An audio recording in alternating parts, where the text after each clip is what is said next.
దీన్ని ప్రదోషము అంటారు. ప్రదోషము అంటే అసుర సంధ్య వేళ. ప్రదోషము శివ సంబంధము. ఈ సమయంలో వెడితే శివాలయానికి, లేకపోతే నరసింహస్వామి ఆలయానికి మళ్ళీ శివాలయంలాగే షట్కాలముల యందు దర్శనము చేయవచ్చు. ప్రదోషకాలంలో శివనామ సంకీర్తనం చేసి తీరాలి. శివ శివ అనుకోవాలి. అసలు యథార్థమునకు రోజు ప్రారంభం నారాయణ స్మరణతో ప్రారంభం చేయాలి.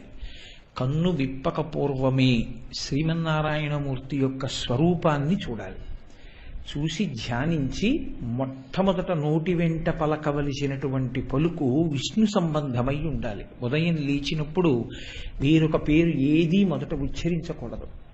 శ్రీహరి శ్రీహరి శ్రీహరి అని కానీ, నారాయణ నారాయణ నారాయణ అని కానీ నిద్ర లేవాలి. ఎందుకంటే జాగృత్తు మనం లేచినది మొదలు అనేకమైనటువంటి ప్రయత్నములలో మనం తిరుగుతూ ఉంటాం. అది స్థితికారకత్వం. ఆ విష్ణువానుగ్రహం చేతనే మీరు ఆ కార్యాన్ని చేయవలసి ఉంటుంది. కాబట్టి విష్ణునామస్మరణతో నిద్ర లేవాలి. రాత్రి నిద్రపోయే ముందు శివనామస్మరణ చేసి నిద్రపోవాలి. అలాగే ప్రదోషకాలమునందు తప్పకుండా శివనామం ఒకసారి మనసులో అనుకోవాలి. శివ శివ శివ శివ శివ శివ అనుకోవాలి.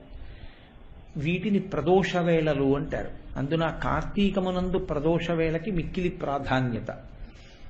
ఇవి ప్రతిరోజు ఉండే ప్రదోష సమయం అయితే, త్రయోదశి నాటి సాయంకాలం ఉండేటటువంటి ప్రదోషాన్ని మహాప్రదోషము అని పిలుస్తారు.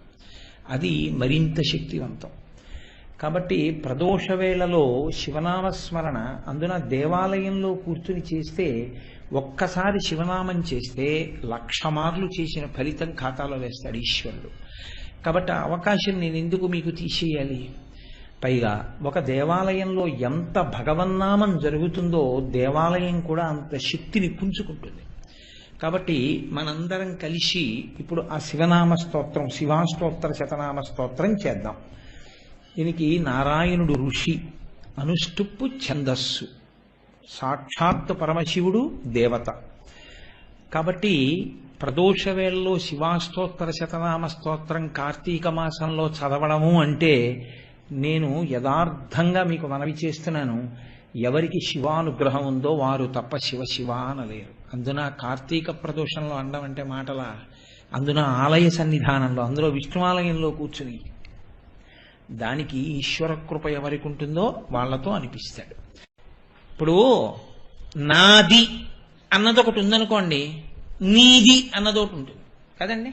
అప్పుడు నీది నాదన్నా చేసుకోవాలని కోరుకుంటుంది, నీకున్నది నాకు లేదని ఏడుపన్నా ఉంటుంది, నీది నాది అయిపోయిందని సంతోషం అన్నా ఉంటుంది, నీది నాది కాలేదన్న దుఃఖం అన్నా ఉంటుంది. నాదే అన్నప్పుడు ఇంకా ఒకదాన్నొకటి హింసించుకోవడం కానీ, ఒకదానికన్నా ఒకటి శక్తివంతం అనుకోవడం కానీ ఉండదు లోకంలో. మీరు గమనించండి, ఈ చెయ్యి నాది, ఈ చెయ్యి నాది, ఈ రెండు చేతులు ఎప్పుడన్నా కొట్టుకున్నాయా? ఎప్పుడు పుట్టినప్పటి నుంచి నువ్వే పూజ చేస్తున్నావు, ఒక్కనాడు పూజలో నన్ను ఉపయోగించడు వీడు. దిక్కుమాల కుడి చెయ్యి, ఈ కుడి చెయ్యి ఉండడం వల్ల ఈ పూజ చేయడానికి వీలు లేకుండా పోయింది. ఈ చెయ్యి ఎప్పుడన్నా ఈ చెయ్యిని కొట్టిందా? కొట్టదు. ఈ చెయ్యికి నొప్పెట్టింది అనుకోండి, ఈ చెయ్యి నొప్పిగా ఉండి ఏదైనా పని చేయలేకపోయింది అనుకోండి, ఈ చెయ్యి ఆసరా అవుతుంది. అసలు చిత్రం ఏంటంటే, ఈ చెయ్యి ముందుకి తిరిగితే ఈ చెయ్యి వెనక్కి తిరగదు, ఇది ముందుకే తిరుగుతుంది తప్ప దీన్ని ముందుకి దీన్ని వెనక్కి తిప్పలేరు. ఇప్పుడు సాధన చేయకండి, అంత అనుగమిస్తాయి. ఎందుకని? ఈ రెండిటికి ఒక అలవాటైంది. ఈ రెండు నావి, ఈ రెండు నావి, ఇది నాది. ఇవన్నీ ఎవరికి చెందినవి? వీడికి చెందినవి.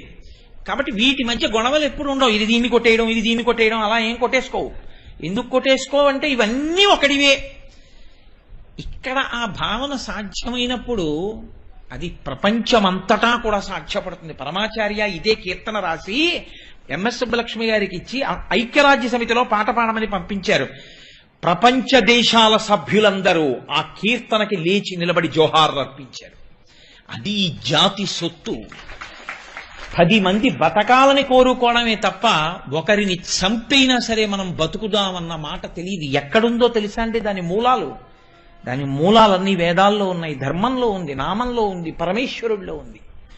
కాబట్టి తనికెళ్ల భరణి గారు తేలికపాట ఒకటి రాశాడు. మా మోహన్ రావు కారులో వింటుంటాను. నాలోన శివుడు కలడు, నీలో ఉన్న శివుడు కలడు, నాలో ఉన్న కళ్ళ శివుడు, నీలో ఉన్న కళ్ళ శివుడు నాటకాలాడగలడు అని, మితిమీరితే తెరదించి వేయగలడు అని. కాబట్టి ఆయనే మీలో ఉన్నాడు, ఆయన నాలో ఉన్నాడు. కాబట్టి ఉన్నది ఆయనే. ఇది ఆయన పరమానంద రూపత్వా. అందుకని ఆయన బ్రహ్మానందాన్ని పొందుతూ ఉంటాడు. ఆయన బ్రహ్మానందాన్ని పొందడము అంటే దాని అర్థం ఏమిటంటే అందరిలో ఉన్నటువంటి ఈశ్వరుడుగా ఉన్నవాడు ఆ స్థాయిలోనే రమిస్తూ ఉంటాడు తనలో తాను. అందుకే అమృతాన్ని పట్టుకుని మీద పోసుకుంటూ ఉంటాడు, మళ్ళీ పట్టుకుని మళ్ళీ పైకెత్తి మళ్ళీ పోసుకుంటూ ఉంటాడు. ఇది ధ్యాన శ్లోకంతో ముడేసి చూడండి. కాబట్టి ఇప్పుడు శివుడు అంటే మొదట పరమానంద రూపత్వ, నిర్వికారో, ఏ వికారములు లేనివాడు. వికారములంటే ఏమిటి? షడ్వికారములను ఉంటాయి, 6 వికారములు. ఈ 6 వికారములు ఎవరికి ఉంటాయంటే జగత్తుకుంటాయి. జగత్ అంటే జాయతే గచ్చతే ఇది జగత్. ఏది వచ్చి వెళ్ళిపోతుందో దానికి జగత్ అని పేరు. వచ్చి వెళ్ళేవన్నీ ఎందులో రావాలి, ఎందులో వెళ్ళాలి? కాలంలో రావాలి, కాలంలో వెళ్ళిపోవాలి. అంతే కదండి, ఇంకో మార్గం ఉండదు. కాబట్టి వచ్చి వెళ్ళే ప్రక్రియకి ప్రతిదానికి జనన తేదీ, మరణ తేదీ అని 2 ఉంటాయి. జనన తేదీ ఉందనుకోండి, జాతకం రాయించాడనుకోండి, మరణ తేదీ కూడా ఉంటుంది అని గుర్తు. 6 వికారములను పొందుతుంది జగత్తంతా. జగత్తంతే ఏది కాలములో వచ్చిందో అవన్నీ ఈ 6టిని పొందుతాయి. ఏమిటా 6? తేలికగా చెప్పాలి అంటే పుట్టినది. పుట్టినది అంటే ఇక పూర్వం ఆ రూపంతో ఒక ప్రాణి లేదు ఈ భూమండలం మీద, లేదా ఏ లోకంలోనూ ఆ ప్రాణి లేదు, ఇప్పుడు కొత్తగా వచ్చింది. ఎక్కడ వరకు ఎందుకు? ఈ శరీరమే ఉంది. కోటేశ్వరరావు అనబడేటటువంటి ఈ శరీరం 14/7/1959కి ముందు లేదు. ఇది జూలై 14, 1959న పుట్టింది. కాబట్టి దీనికి ఒక పుట్టిన తేదీ ఉంది. పుట్టినప్పుడు ఇంకేం లేదు, ఇది చాలా చిన్నది ఉంటుంది. కాబట్టి పుట్టినది ఉన్నది. అసలు పుడుతూనేది మృత శిశువుగా పుట్టింది అనుకోండి, అసలు ఉపన్యాసాలు ఏంటి ఇంకా? అసలు అప్పుడే కాలగర్భంలో కలిసిపోతుంది అది. కానీ అది ఉన్నది అంటే ఊపిరి పీల్చింది, ఉన్నది, పెరిగినది. అది మెల్లిగా అమ్మ దగ్గర పాలు తాగింది, తర్వాత అన్నం తింది, తర్వాత కాయలు తింది, పళ్ళు తింది, కనపడ్డవన్నీ తింది, బాగా పెరిగి పెద్దదైంది, అంత ఎత్తు పెరిగింది. ఇప్పుడు ఈ పెరిగినది తరిగినది. తరిగినది అంటే ఏ అన్నం తింటే పెరుగుతోందో ఆ అన్నమే దీన్ని శోషింపచేస్తుంది. ఇంక ఇవి తినకండి అంటారు డాక్టర్ గారు. అవే తినడం మొదలెట్టాం అనుకోండి, ఇది మెల్లిగా శోషించిపోతుంది, అంటే తరిగిపోతుంది. ఏంటంటే అంత ఎత్తున అంత లావున ఉండేవాడు ఆయనే అన్నట్టుగా మళ్ళీ అటుకంత అయిపోతాడు. తరిగినది, మార్పు చెందినది. ఇలా చెయ్యెత్తితే ఈ పటుత్వం ఇంకో 20 ఏళ్లు పోయాకుండదు, ఇలా వేలాడుతుంది డొల్ల కింద. ఈ పైన రక్తనాళాలన్నీ పైకి వచ్చేస్తాయి, 2 చేతులు గడగడ వణుకుతూ ఉంటాయి. ఈ కళ్ళజోడు పెట్టుకున్న ఆ దీపాల కాంతిలో సరిగ్గా కనపడదు. జ్ఞాపక శక్తి ఇంత ఉంటే అదృష్టం. కాబట్టి మార్పు చెందినది, జుత్తంతా తెల్లగా అయిపోతుంది. అది ఇది అని గుర్తుపట్టడం కష్టం, అలా అయిపోతుంది. మార్పు చెందినది, తర్వాత నశించిపోయినది. ఏదో ఒక తేదీ ఉంటుంది. పుట్టిన తేదీ ఎలా ఉందో అలా ఒక తేదీ ఉంటుంది. ఆ తేదీ తర్వాత ఏమవుతుంది? ఈ శరీరము రుద్రభూమి యందు కలిసిపోతుంది. కలిసిపోయి ఇందులో ఉన్న పంచభూతములు బ్రహ్మాండములో ఉండేటటువంటి పంచభూతములలోకి కలిసిపోతాయి. ఆ తర్వాత కోటేశ్వరరావు గారు ఏరండి అని ఎవరైనా అడిగారు అనుకోండి, అయ్యో పాపం ఆయన కిందటి ఏడాదే పోయాడండి అంటారు కదా. అంటే అదే అమంగళం ఏం కాదండి, నేను వేదాంతం చెప్తున్నాను. ఏ ప్రాణైనా వెళ్ళిపోవలసిందే. అది చెప్పడానికి భయపడేవాడికి శివాస్తోత్రం ఎందుకు? ఇప్పుడు అప్పుడు వెళ్ళాలి, వెళ్లకుండా ఏం ఉండవు. శరీరం అన్న తర్వాత వెళ్ళిపోవలసిందే. మా తాతగారు వెళ్ళిపోయారు, మా తండ్రి గారు వెళ్ళిపోయారు, మా అమ్మగారు వెళ్ళిపోయారు, మా అన్నయ్య వెళ్ళిపోయాడు, మా అక్కయ్య వెళ్ళిపోయింది. ఇది ఉంటుందా? ఇది వెళ్ళిపోతుంది ఒకనాడు. నేను ఇవాళ రేపు అంటలేదు, మీరు కోరుకున్నంత కాలము ఉండి పెడుతుంది. పోనీ మీకు తృప్తి కదా. కాబట్టి ఇది వెళ్ళిపోతుంది. కాబట్టి నశించిపోయినది. ఈ 6 మార్పులు అంటారు. ఇవి వికారములు. అంటే ఒకలా వచ్చి ఒకలా పెరిగి ఒకలా తరిగి ఒకలా నశించిపోవడం. ఏ ప్రాణిని మీరు తీసుకోండి, వీటన్నిటినీ కలిపితే జగత్ అంటారు. ఇగో ఈ పూల మొక్క, అది ఒకప్పుడు లేదు, ఒకప్పుడు పుట్టింది, పెరిగింది, ఇంత అందమైన పూలు పూసింది. నేను మళ్ళీ ఒకవేళ వచ్చే ఏడాది ఉపన్యాసాలకి ఇక్కడికి వస్తే అది ఉంటుందన్న నమ్మకం ఏం లేదు, ఉండాలని నేను కోరుకుంటాను. ఒకవేళ 10 ఏళ్ల తర్వాత నేను ఉపన్యాసాలకు వస్తే ఖచ్చితంగా అది ఉండకపోవచ్చు కదా. కాలగర్భంలో ఏమైంది? కలిసిపోయింది. అలా ప్రాణికోటి అంతా కలిసిపోతుంటుంది. అన్నీ కలిసిపోతున్నా దీనికి వ్యతిరేకమైన వాడెవరో ఆయన శివుడు. ఇవన్నీ పుట్టాయి, ఆయనకి అసలు పుట్టుకలేదు. ఆయనలోంచి అన్నీ పుట్టాయి. ఈ జగత్తంతా ఆయనలోంచి పుట్టింది, కాలం ఆయనలోంచి పుట్టింది, ఆయనలోంచి వేదములు పుట్టాయి, ఆయనలోంచి బ్రహ్మ పుట్టాడు, ఆయనలోంచి విష్ణువు పుట్టాడు, ఆయనలోంచి అమ్మవారు పుట్టింది. అన్నీ ఆయనలోంచి పుట్టాయి, ఆయన ఎవరికి పుట్టలేదు. కాబట్టి అనాది. ఎప్పుడు పుట్టాడు ఎవరికి తెలియదు. పార్వతీ కళ్యాణంలో శివుడికి ప్రవర్ అడిగారు, అడిగితే ఎవరికి తెలియలేదు. నారదుడు వీణ వాయిస్తున్నాడు, ఆయన దగ్గరికి వెళ్ళి అలా వీణ వాయిస్తాడు, ఎవరికి ఆ ప్రవర తెలియక ఏడుస్తుంటే అడగండి అన్నారు. వెళ్ళి ఆయన వీణ పట్టుకుని గట్టిగా అడిగారు. ఆయన అన్నాడు, మీ మోహం, శివుడికి ప్రవర ఏమిటి? నాదస్వరూపుడు, అందరికన్నా ముందున్నవాడు.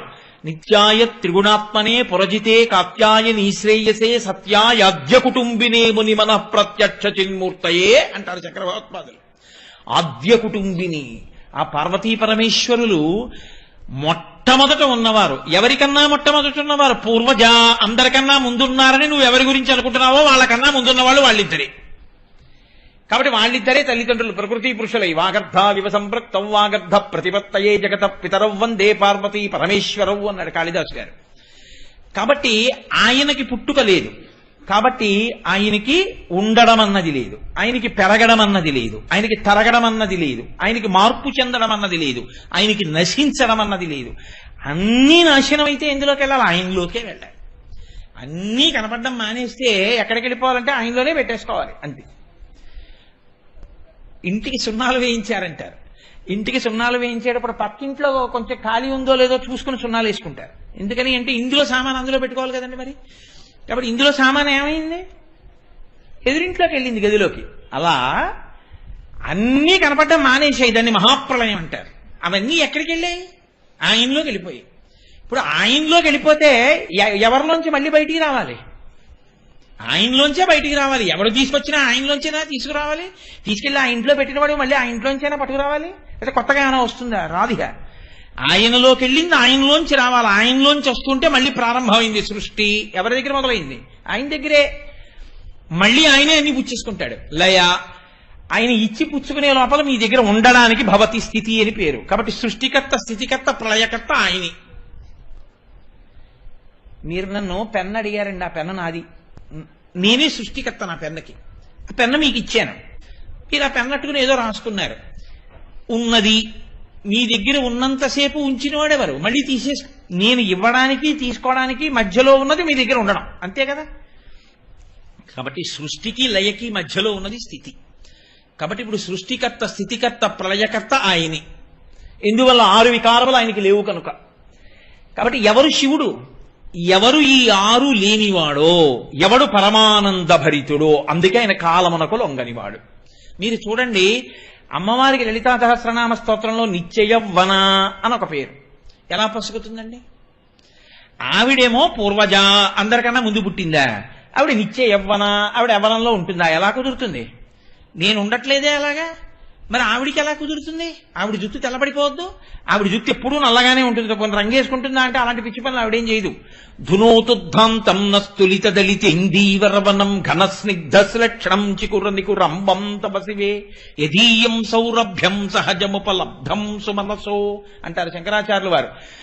సహజమైన సువాసనలతో ఉండడం ఒకెత్తు, సువాసనలతో ఉండడమే కాకుండా నల్ల కలువల తండం ఎలా ఉంటుందో అంత ఒత్తుగా ఉండేటటువంటి జుట్టు కలిగి ఉండడం ఒక ఎత్తు. మరి ఆవిడ జుట్టు అంత నల్లగా ఎందుకు ఉంటుంది? ఎందుకు తెల్లబడదు?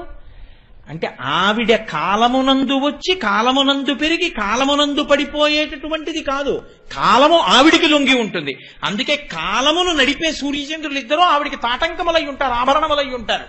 తపనోడు పమండల అని మనం లలితా సహస్రంలో నామం చెప్పట్లా? అందుకని ఆవిడికి ఆభరణములు, కాబట్టి ఆవిడ లొంగదు.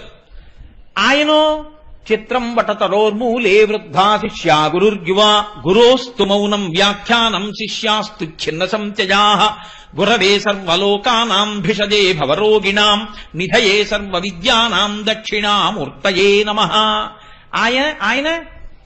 ఆయన చుట్టూ కూర్చున్నటువంటి వాళ్ళు వృద్ధులైనటువంటి శిష్యులు. గురుర్యువా, ఆయనో యువకుడైన వాడు శివుడు దక్షిణామూర్తి. మౌన వ్యాఖ్యా ప్రకటిత పరబ్రహ్మతత్వం యువానం వర్షిష్టాం తే వసదృషిగణైరవృతం బ్రహ్మనిష్టైః ఆచార్యేంద్రం కరకలిత చిన్ముద్రమానందరూపం స్వాత్మారామం ముదితవదనం దక్షిణామూర్తిమీడే. ఆయన మాత్రం ఎప్పుడు యువకుడు, యవనంలో ఉంటాడు. శిష్యులేమో ముసలివాళ్ళు, గురువుగారేమో అందరికన్నా చిన్నవాడు. ఎలా పొసగుతుంది ఇది? అంటే వాళ్ళందరూ కాలంలో వచ్చి కాలంలో వెళ్ళిపోకుండా ఎలా ఉండాలో తెలుసుకోవడానికి ఆయన దగ్గరికి వచ్చారు. ఆయన కాలమునకు లొంగనివాడు కాబట్టి ఎప్పుడూ యువకుడుగా ఉంటాడు. ఇది ఆయన యువకుడు అంటే. ఆవిడ నిత్య యవ్వన అంటే వీళ్ళకి వికారములు లేవు, వీళ్లలోంచి వస్తాయి, వీళ్లలోకి వెళ్ళిపోతాయి. అందుకే శంకరాచార్యులు వారు పరమశివ తత్వాన్ని ఆవిష్కరిస్తూ ఒక స్తోత్రం చేశారు. బ్రహ్మమస్తకావలి నిబద్ధతే నమశివాయ అన్నారు. పరమశివుడు మెళ్ళో పుర్రెల మాల ఒకటి వేసుకుంటాడు. పునుకల పేరు కంఠమున భూరి భుజంగము భూషణంబుగా అనయము భస్మధారణము ఎద్రిడి వాసము మీరు విల్లుగా అనువుగ దంతి చర్మమును హస్తములందు కపాల శూలముల్ పడిబడిదల్తు శంకర కృపావరు రూపమును ఆశ్రయించదన్. ఆయన మెళ్ళో పుర్రెలమాల వేసుకుంటాడు. ఏమైనా కర్మ, ఎందుకు ఆ పుర్రెలమాల వేసుకోవడం అంటే చేతకాక పుర్రెలమాల వేసుకున్నవాడు కాదు. సృష్టి చేయబోయే ప్రాణుల్ని ఆయన మొదట బ్రహ్మగారిని సృష్టించాడు. ఆయన బ్రహ్మగారిని సృష్టించి ఓ పదవిలో కూర్చోబెట్టి సృష్టి చేయించాడు. చేయించిన తర్వాత కాలంలో బ్రహ్మగారు కూడా పడిపోయారు. యుగాంతంలో పడిపోతే అయ్యో పాపం, నేను మొట్టమొదట పుట్టించి అందరినీ సృష్టి చెయ్యమన్న ప్రాణి యొక్క తలకాయ కూడా నేల మీద పడిపోతే బొత్తిగా మిగిలిన పుర్రెలతో కలిసిపోతే ఏం బాగుంటుంది? బాగుండదు. కాబట్టి ఆయన తీసి ఆ పుర్రె ఓ తడప గుచ్చుకుని మెళ్ళో వేసుకున్నాడు. ఓ గౌరవం ఇద్దాం. ఇప్పుడు గౌరవనీయమైన స్థానంగా ఆ బ్రహ్మగారి పుర్రె ఆయన మెళ్ళో వేసుకున్నాడు. ఇప్పుడు ఏమైంది? అది బ్రహ్మమస్తకావలి నిబద్ధతే నమశివాయ, పెద్ద మాలై కూర్చు. అంటే ఇప్పుడు ఎంతమంది బ్రహ్మలు వెళ్ళిపోయారు లెక్కలేదు. అంతమంది బ్రహ్మలు వెళ్ళిపోయారు. అన్ని పుర్రెలు ఆయన మెళ్ళో ఉన్నాయి. మరి ఈయన ఇంతమంది బ్రహ్మలు వెళ్ళిపోతున్నా ఆయన సాక్షిగా ఉన్నాడు. మేకలు వేయింజన్నను భాసురముగనొక్క కోతి పర్ణం బెక్కున్న ఆ కోతులు వేయింజన్నను కోకోయని కొంకి నక్క కోయని కూషన్ అంటారు జానపదలు. అంటే ఆయన శాశ్వతుడిగా ఉండిపోతాడు. అది శాశ్వత. ఆయన కదలిక లేనివాడు, ఆయన కాలమునకు లొంగనివాడు, ఎంత కాలస్రవంతి ఎందు వెళ్ళిపోనివాడు, ఎప్పుడూ ఉండేవాడు, నిత్యుడు. నిత్య శుద్ధ బుద్ధ పరిపూర్ణ సచ్చిదానందద్వైత పరమ ప్రకాశాయ పరమశాంత ప్రకాశాయ తేజోరూపాయ తేజోధిపతయే ఉంటుంది కవచం. కాబట్టి అటువంటి స్వరూపమున్నవాడు 6 వికారములు లేనివాడు. ఇప్పుడు ఆయనకి వికారాలు లేకపోతే మన వికారం సంగతి ఏమిటి అంటే, ఎవరు ఆయన పాదములు పట్టుకుంటారో వాళ్ళకి వికారములు లేకుండా చేయగలిగిన వాడు, అంటే ఆయనగా మార్చగలిగిన వాడు, ఆయనలో కలిపేసుకుంటాడు. అందుకే ఆయనలో కలిపేసుకోవాలంటే ఏ రెండు పోవాలి? పుట్టుకుండకూడదు, చావు ఉండకూడదు. అంతే కదా సత్యం. ఇక జగత్తుగా ఉండకూడదంటే పుట్టకూడదు, చావకూడదు. పుట్టకుండా చావకుండా ఉండాలంటే పుట్టేట్టు చేసేవాడు మన్మధుడు, చచ్చేట్టు చేసేవాడు యమధర్మరాజు. యమధర్మరాజుని గుండెల మీద తన్ని చంపినవాడు, మన్మధుడిని కాల్చినవాడు పరమశివుడు. కాబట్టి నీకు ఇదే ఆఖరిసారి శరీరం వదలడం. ఇక నువ్వు మళ్లీ పుట్టవలసిన అవసరం లేదు. ఎందుకనంటే ఆయనలో కలిసిపోతావు.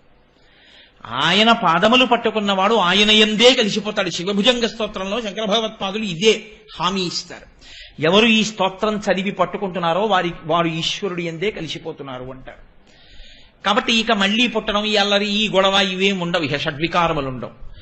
ఉండని స్థితిని కల్పించగలిగిన వాడెవరో ఆయనకి శివ అని పేరు. కాదు శివ అన్న మాటకు అర్థం ఏమిటో తెలుసా అండి? అమరకోశమే వ్యాఖ్యానం చేస్తూ అంది, శ్రేయస్సు, శివం, భద్రం, కళ్యాణం, మంగళం, క్షేమం, శుభం, కుశలం కల్పించగలిగినటువంటి వాడు ఎవరో ఆయనకి శివ అని పేరు.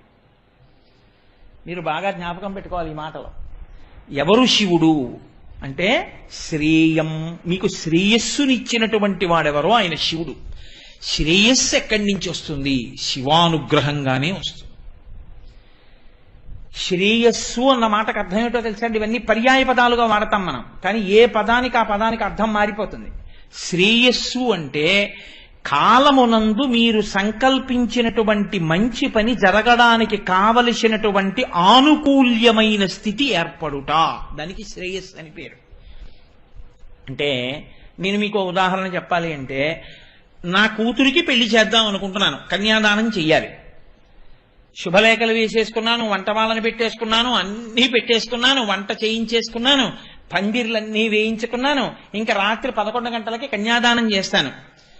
రాత్రి 7 గంటలకి ఎక్కడి నుంచి వచ్చిందో తెలియదు ఆ పెనుగాలి. ఒక బ్రహ్మాండమైన పెనుగాలి వేసిన పందిళ్ల దగ్గర నుంచి, పెట్టుకున్న సంబారముల దగ్గర నుంచి అసలు మనుషులే ఎగిరిపోతారా అన్నంత భయంకరమైన గాలి వేసి అన్నీ ఎగిరిపోయాయి. కట్టుబట్టలతో సుముహూర్తానికి గబగబా చెయ్యాలి కాబట్టి కటిక చీకట్లో కరెంటు కూడా లేని స్థితిలో దీపం ఇలా పెట్టడానికి కూడా లేదంత గాలి. అప్పుడు ఎలాగో అలా ఓ దీపాన్ని తీసుకొచ్చి నా కూతురు మెళ్ళలో 3 ముళ్ళు వేయించాను అనుకోండి.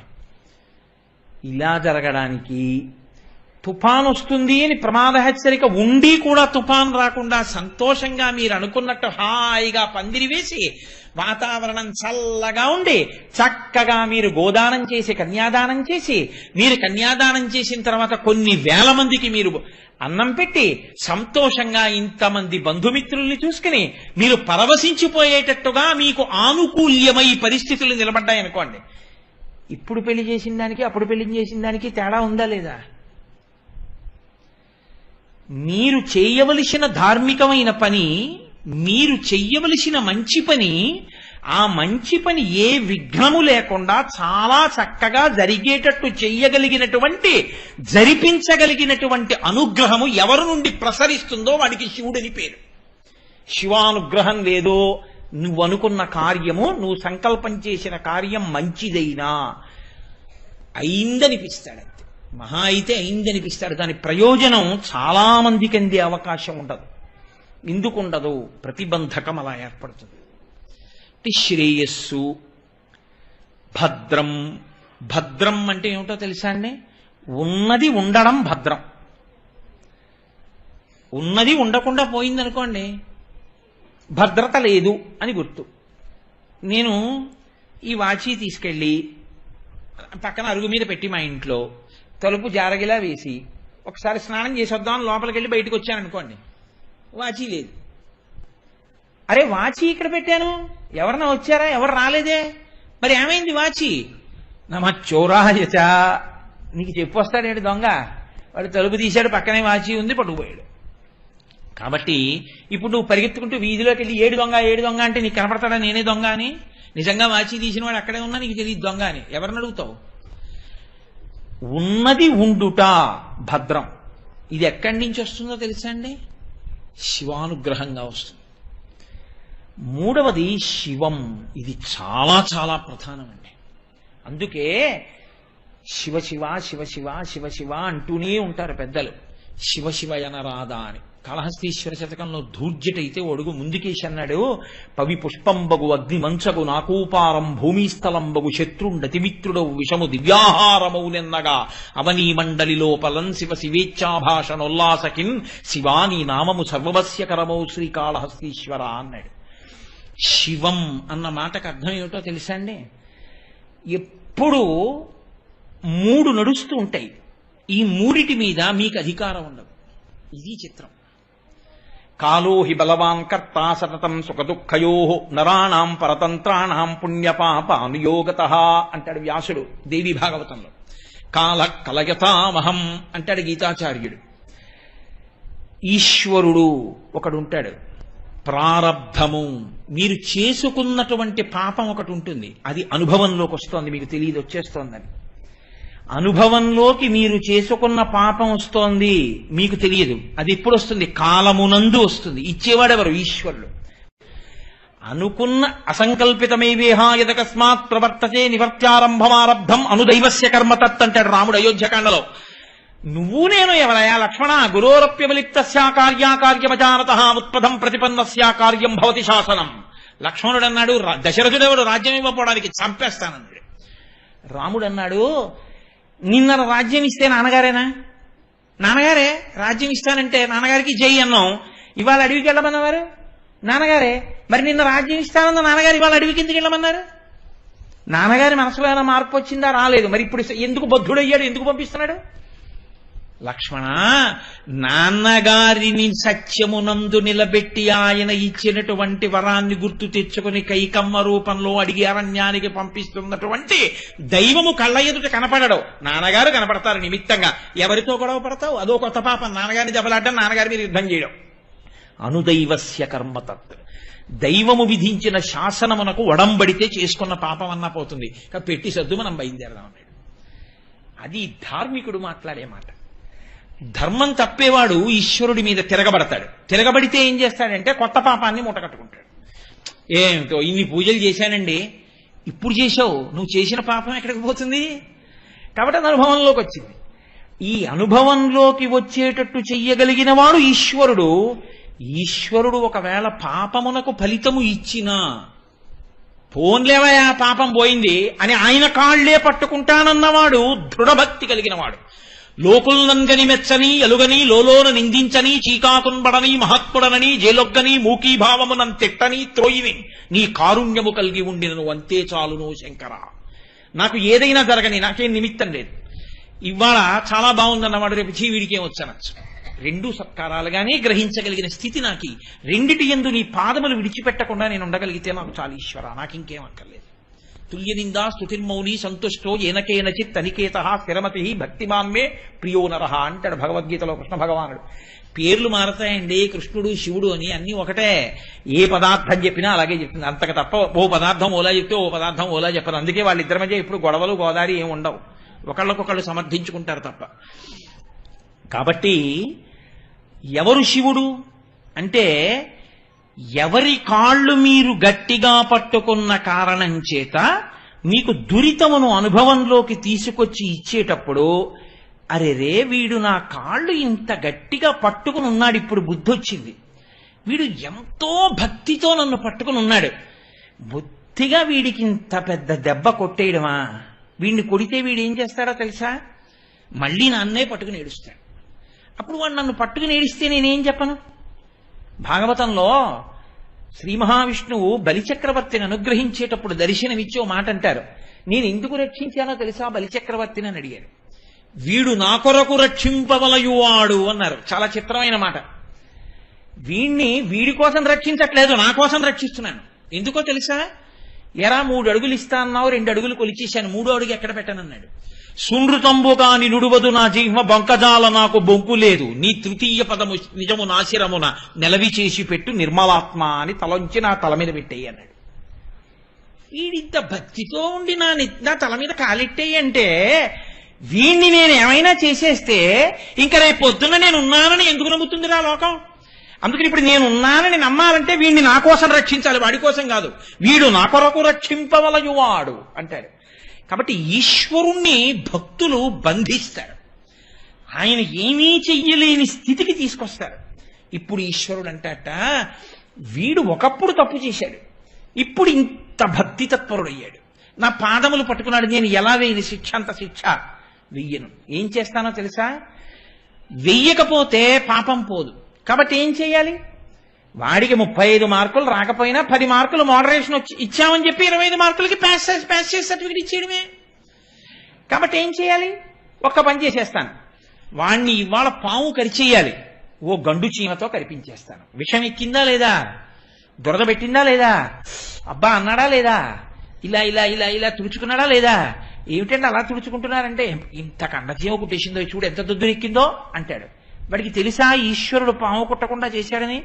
వాడు ఆ బాధపడుతూ కూడా శివ శివ శివ శివ శివ శివ అంటూనే ఉంటాడు. ఇది నమఃశివాభ్యాం అశుభాపహాభ్యాం. శంకరాచార్యులు వారు ఉమామహేశ్వర స్తవం చేశారు. అందులో నమఃశివాభ్యాం సరసోత్సవాభ్యాం సమస్కృతాభీష్టవరప్రదాభ్యాం నారాయణైనార్చిత పాదుకాభ్యాం నమో నమః శంకర పార్వతీభ్యాం అంటూ నమఃశివాభ్యాం అశుభాపహాభ్యాం అంటారు.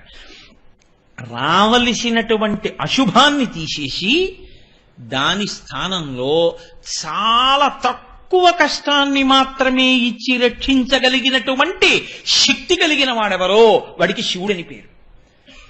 అయితే మీరు ఇక్కడ ఒకటి గుర్తుపెట్టుకోవాలి, నేను ఈ ఉపన్యాసం చెప్పేటప్పుడు కేవలం శివుడే ఇటువంటి వాడు, విష్ణువు కాడని నేను చెప్పట్లేదని మీరు గుర్తుపట్టుకోవాలి. ఆపదామపహర్తారం దాతారం సర్వసంపదాం లోకాభిరామం శ్రీరామం భూయో భూయో నమామ్యహం. ఆపదలను తీసేసి ఆపదల స్థానంలో మనకి సుఖములను ఇచ్చేవాడు రామచంద్రమూర్తి. అప్పుడు ఆయన ఎవరయ్యాడు? శివుడేనా అయ్యాడు? అందుకే శివుడు అవుతారు. ఎలా అవుతారంటే ఇదిగో ఇలా చేసి, అది ఈశ్వర స్థానము. అందుకని వాళ్ళకి ఈ పేర్లతోటి పై రూపాలతోటి వాళ్ళకి ఈ గొడవలేం ఉండవు. అది నిర్గుణ నిరంజన నిర్వికార నిత్యశుద్ధ బుద్ధ చైతన్య తత్వంగా అలా నిలబడి ప్రకాశిస్తూ ఉంటుంది. ఈ పై పటాటోపానికి వేషాలకి అల్లరబడిపోవడం అంతకన్నా అన్యాయం ఇంకోటి ఉండదు లోకంలో. కాబట్టి శివ ఆయన ఏం చేస్తూ ఉంటాడు? ఆయన పాదములను ఎవరు పట్టుకున్నారో వాళ్ళు చేసుకున్నటువంటి పాపము అనుభవములోకి వచ్చి వాళ్ళు కళ్ళంబట నీళ్లు పెట్టుకుని గుండెలు బాదుకుని ఏడవకుండా చూస్తాడు. మీకు అందుకే పెళ్లి చేస్తే గౌరీ తపస్సు చేయిస్తారు. ఎందుకు చేయిస్తారో తెలుసా అండి? ఆడపిల్లతోటి ఒక్కటే కారణం. అన్నిటికన్నా ఆడపిల్ల జీవితంలో అత్యంత క్లేశం ఏమిటో తెలుసా అండి?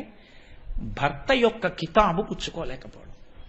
భర్త దానికి ఏమీ రాదండి, దానికి ఏమీ రాదండి, దాని మోహం అంటూనే ఉన్నాడు అనుకోండి, ఆమెను ఎంతమంది పొగిడినా ఆమె జీవితానికి తృప్తి ఉండదు. అదే ఎంత చేతకానిదైనా భర్త హృదయంలో స్థానం పొందిందనుకోండి, ఆమె పూజనీయ అవుతుంది లోకమంతటి చేత. అమ్మో ఆయనకి పరమ అనురాగం ఆవిడంటే, ఆవిడ జోలికి వెళ్ళడమే అంటుంది. అందుకే మనకు ఒక సామెత చెప్తుంటారు పెద్దలు, ఏదో మొగుడి చెయ్యని ముద్దు అత్తవారు పెట్టనటువంటి గొప్ప లోకంలో రావు అంటారు. భర్త దగ్గర స్థానాన్ని పొందాలి. ఒక్కసారి శంకరుడు అన్నాడు నోరుజారి, ఆయన తెల్లగా ఉంటాడు, ఆవిడ నారాయణి, నారాయణుడి చెల్లెలు కదండి, మరి అన్నయ్య గారి పోలిక. నల్లగా ఆవిడ ఉంటుంది, ఆవిడ నల్లగా ఉంటుంది, ఈయన తెల్లగా ఉంటాడు. ఆయన ఒకసారి పాపం అసలు మా స్వామికి పరిహాసాలు ఆడడం రాదు. ఆయన ఎందుకు అన్నాడో కర్మకాలో రోజుని ఇలా చూసి కాళీ అన్నాడు. కాళీ అంటే నల్లనిదానా అన్నాడు. ఆవిడ ఇలా చూసింది, ఎప్పుడు అలా అనలేదు. ఎంతో ప్రేమగా పిలిచేవారు ఉమా, శైలజ, అలా అనేవారు కాళీ అని ఓ వెటకారం నవ్వు నవ్వారు. కాస్త నోరు ఈ చివరి నుంచి పక్కకెళ్ళింది. అంటే తెల్లని వాణ్ణి నేను, నల్లని దానివి నువ్వు అన్నారని ఆపాటి పరిహాసాన్ని తట్టుకోలేక ఆమె యోగాగ్నిలో పడి తెలుపు పసుపు ఎరుపు రంగులతో కూడినటువంటి ప్రకాశిస్తున్న తత్వంతో ఎడమతొడ మీద కూర్చుని, నీ తెల్లటి పాలిపోయిన తెలుపు గొప్ప, నా రంగు గొప్ప అంది. గౌరవర్ణంతో వచ్చి కూర్చుంది. గౌరీని ముక్కు మీద వేలేసుకున్నాడు. కాళీ అన్నందుకు ఇంత ఉద్ధత అంటే మీ మనసులో ఆపాటి నా మీద తగిన దానను కానన్న మాట కూడా నేను అంగీకరించలేదు. అందుకే శంకరాచార్యులు వారు స్తోత్రం చేస్తే, పార్వతీదేవిని పొంది పరమశివుడు గొప్పవాడా, పరమశివుణ్ణి పొంది పార్వతీదేవి గొప్పదా? ఆయన తీర్పు చెప్పలేదు. ఆయన అన్నారు, కళాభ్యాం చూడాలంకృత శశి కళాభ్యాం నిజతప ఫలాభ్యాం. అమ్మా నీ తపస్సుకు ఫలం ఆయన, ఆయన తపస్సుకు ఫలం నువ్వు, ఇద్దరు ఒకరికొకరు సరిపోయారమ్మా అన్నారు. లేనిపోని గొడవ నాకెందుకే? ఆవిడ జోలికెడితే ఆయనకు కోపం, ఆయన జోలికెడితే ఆవిడకు కోపం. పరాశర భట్టర్లని వైష్ణవ సంప్రదాయంలో ఆయన శ్రీగుణరత్న కోశం చేశారు. ఆయన దెప్పి పొడిచారు శ్రీ మహావిష్ణువుని. శ్రీయశ్రీహి అంటూ, నువ్వు కంచుక శతం, ఎప్పుడు రాక్షసులు వస్తారో అని 100 కవచములు కట్టు కూర్చుంటాట ఆయన శ్రీ మహావిష్ణువు. ఎప్పుడైనా దేవతలకు కానీ భక్తులకు కానీ ఆపదొస్తే వెళ్ళి యుద్ధం చేయాలి, మరి స్థితికారుడు కట్టు కూర్చుంటాట. ఇన్ని కవచములు కట్టు కూర్చుంటే శత్రువులు వచ్చి బాణములు వేస్తే ఆయన యొక్క కవచములు పిట్లిపోయిన సందర్భాలు చాలా తక్కువ. ఆయన 100 కవచములు పిట్లిపోయి కింద పడిపోయాడు. ఎప్పుడోట తెలుసా అండి? ఆయన దగ్గరికి వెళ్ళి లక్ష్మీదేవిని స్తోత్రం చేశాట ఒక ఆయన. ఈయన పొంగిపోయాటిలాగా. పొంగిపోతే ఈయన 100 కవచములు పిట్లిపోయి కింద పడిపోయాట. చూసుకోలేక 100 కవచములు కింద పడిపోయాయని అంత పొంగొచ్చింది. ఈశ్వర స్ఫుటతు భుజయోహ కంచుక శతం అన్నారు పరాశర భట్టర్లు. నీ 100 కవచములు పిట్లిపోయాయి, నిన్ను స్తోత్రం చేస్తే కాదు, మా అమ్మని స్తోత్రం చేస్తే. అనుకలతను కాండాలింగనారంభ శుంభ ప్రతిదిశ భుజ శాఖా శ్రీ సఖానోకహద్భి స్తననయనగుళుచ్ఛస్పాల పుష్పద్విరేపారచీతు మై లక్ష్మీ కల్పవల్లీ కటాక్షాన్ అంటారు అందులో ఆయన. కాబట్టి అలా లక్ష్మీనారాయణోపాసన చేస్తారు ఆయన. కనుక మీకు వస్తున్నటువంటి అశుభాన్ని, మీరు చేసుకున్నటువంటి పాపము దురితముగా మీకు బ్రహ్మాండమైనటువంటి కష్టాన్ని ఇచ్చేసే సందర్భంలో మీరు ఇప్పుడు శివశివ శివశివ శివశివ అంటూ ఆయన పాదములు పట్టుకున్న కారణాన్ని దృష్టిలో పెట్టుకుని మిమ్మల్ని ఏడవకుండా చేసి, చెప్పను కూడా చెప్పకుండా, నువ్వు నాకు పటికి బెల్లం ముక్కన్నా పెట్టు, నీకు ఎంత ఉపకారం చేశానని ఆయనేం అడగడం. మీరు పట్టుకున్నారు కాబట్టి మీకు తెలియని కూడా తెలియదు ఆయన చీమతో కనిపించాడు, ఇవాళ పాముతో కనిపించలేదని. ఒక్కొక్క రోజున చూడండి, అకస్మాత్తుగా ఏదో తగులుతుంది, తెగుతుంది, నెత్తురు వస్తుంది. అంటే ఆ రోజున శరీరము తెగి నెత్తురు ధారలుగా కారవలసినటువంటి పరిస్థితి ఏదో ఉంది. కానీ ఆయన ఏదో దీక్షలో ఉన్నాడు, ఆయనకి ఏదో ఒక భగవత్ కార్యంలో నిమగ్నం అయి ఉన్నాడు. కాబట్టి ఇప్పుడు ఆయనకి శరీరములోంచి నెత్తురు ఏరులా కారకూడదు, ఆయన హాస్పిటల్లో వెళ్ళి పడిపోకూడదు, ఆయనకి కట్లు కట్టకూడదు. కాబట్టి పడిపోతాడు, చిన్న దెబ్బ తగులుతుంది, నెత్తురు కారుతుంది, కట్టుకోడు, హాస్పిటల్కి వెళ్ళడు, ఏమీ చేయడు, ఎప్పుడు ఏం చేస్తున్నాడో అది చక్కగా చేసుకెళ్ళిపోతాడు. ఇప్పుడు పడిపోవడం జరిగింది, నెత్తురు కారడం జరిగింది, బాధపడడం జరిగింది, కానీ ఆయనకి మాత్రం ఏ ఉపద్రవం రాలేదు. ఇది చేసిన వాడు ఎవరో తెలుసా అండి? శివుడు. కాబట్టి శివ శివ, ఇది శివం. శ్రేయం, భద్రం, శివం, మంగళం. మంగళం అంటే ఏమిటో తెలుసా అండి? సుఖము అని మీకు దేని వలన అనిపిస్తుందో, అంటే వేదం అంగీకరించిన సుఖాలు స్మండే. వేదం అంగీకరించిన సుఖాల గురించి నేను మాట్లాడినా. వేదము అంగీకరించినటువంటి సుఖములు ఏ ఉన్నాయో అవి మీరు పొందడానికి కావలసినటువంటి యోగ్యతని ఈశ్వరుడు కల్పిస్తే దానికి మంగళం అని పేరు. అంటే ఓ ఉదాహరణ చెప్పాలి అని అనుకోండి, నేను నా ఇంట్లో పూజ గది ఏసీ చేయించుకుందాం, నేను చదువుకునే గది ఏసీ చేయించుకుందాం అని నేను అనుకోలేదు.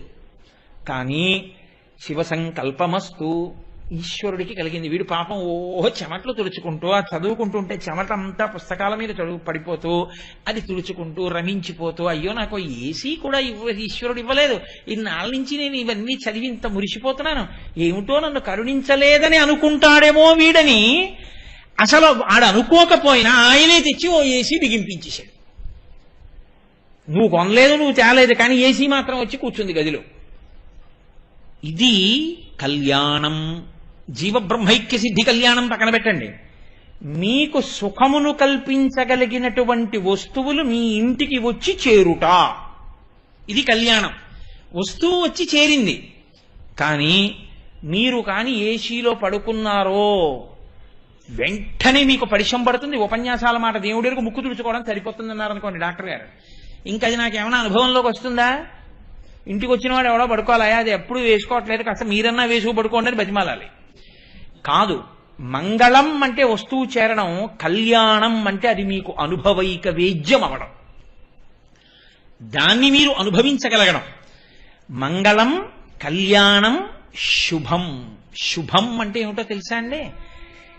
ఏ సుఖమును మీరు అనుభవించారో దాని వలన ఇప్పుడు ఇక్కడ మీరు సంతోషాన్ని పొందడమే కాకుండా దీర్ఘకాలమునందు మీకు అదొక గొప్ప ప్రయోజనమును చేకూర్చుట.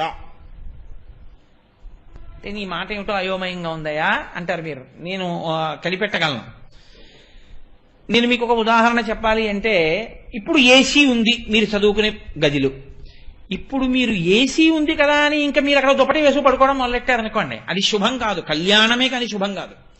ఇప్పుడు మీరు అబ్బా ఇంకా నాకు ఇప్పుడు వేడిగా ఉంటే ఏమిటి, ఇంకోలా ఉంటే ఏమిటి, హాయిగా చదువుకుంటాను కూర్చుని, చల్లగా కూడా ఉంది, ఇంకా నాకు ఇంతకన్నా కావలసింది ఏముందని మరింత రమించిపోయి చదువుకుంటారు, ఇంకా బాగా చదువుకోగలుగుతున్నారు. ఇది శుభం. దీర్ఘకాలమునందు మీరు ఈశ్వరుణ్ణి చేరుకోవడానికి ఇంకొంచెం గట్టి పునాది పడుతోందా పట్టలేదా? ఇప్పుడు ఆ సుఖమును పొందడం వల్ల దీర్ఘకాలమునందు అత్యంత ప్రయోజనమును పొందుట. యజమాని ఇంటి వస్తువు దేన్నైనా అలాగే వాడుకోమని చెప్పింది శాస్త్రం. అందుకే ఇది ఎక్కడ ప్రారంభమో తెలుసా అండి? బ్రహ్మచారికి ఇవేం లేవుగా. బ్రహ్మచారి ఇవన్నీ చేయకూడదు. అసలు బ్రహ్మచారి తాంబూలం వేసుకోకూడదు, తలకాయ దూకోకూడదు, అద్దము చూసుకోకూడదు. ఓ శిఖ పెట్టుకుని గురువు గారు వెళ్ళి భిక్షాటన చేసి పట్టుకురారా అంటే ఆ పట్టుకొచ్చిన అన్నం గురుపత్ని ఏది పెడుతుందో అది తినడం అంతే. ఇంకా వాడికి సుఖం అన్నమాట ఏది? వానప్రస్థు ఉన్న సుఖాలు వదిలిపెట్టి వెళ్ళిపోయిన వాడు, రాజ్యానికి ప్రభు అయినటువంటి వాడే స్వచ్ఛందంగా యవరాజ్య పట్టాభిషేకం చేసి అడవిలు గడిపాడు. కాబట్టి ఆయనకి సుఖం లేదు. సన్యాసి చెప్పనే అక్కర్లేదు. కాబట్టి ఇంక సుఖం అన్న మాట ఎవరికి? గృహస్థుకి సుఖం ఎప్పుడు వచ్చింది అసలు? బ్రహ్మచారి గృహస్థ అయితే కదండి సుఖం అన్నది ప్రారంభం. ఇంకా అందుకని అసలు సుఖాలకి ప్రారంభ సుఖం ఎక్కడుంది? భార్య పక్కకి రావడంలోనే ఉంది కదూ. భార్యాస్థానాన్ని పూజిస్తే సుఖము ప్రారంభమైంది. ఇప్పుడు సుఖమన్నది దీర్ఘకాలిక ప్రయోజనానికి భార్య ఎలా పనికొచ్చింది?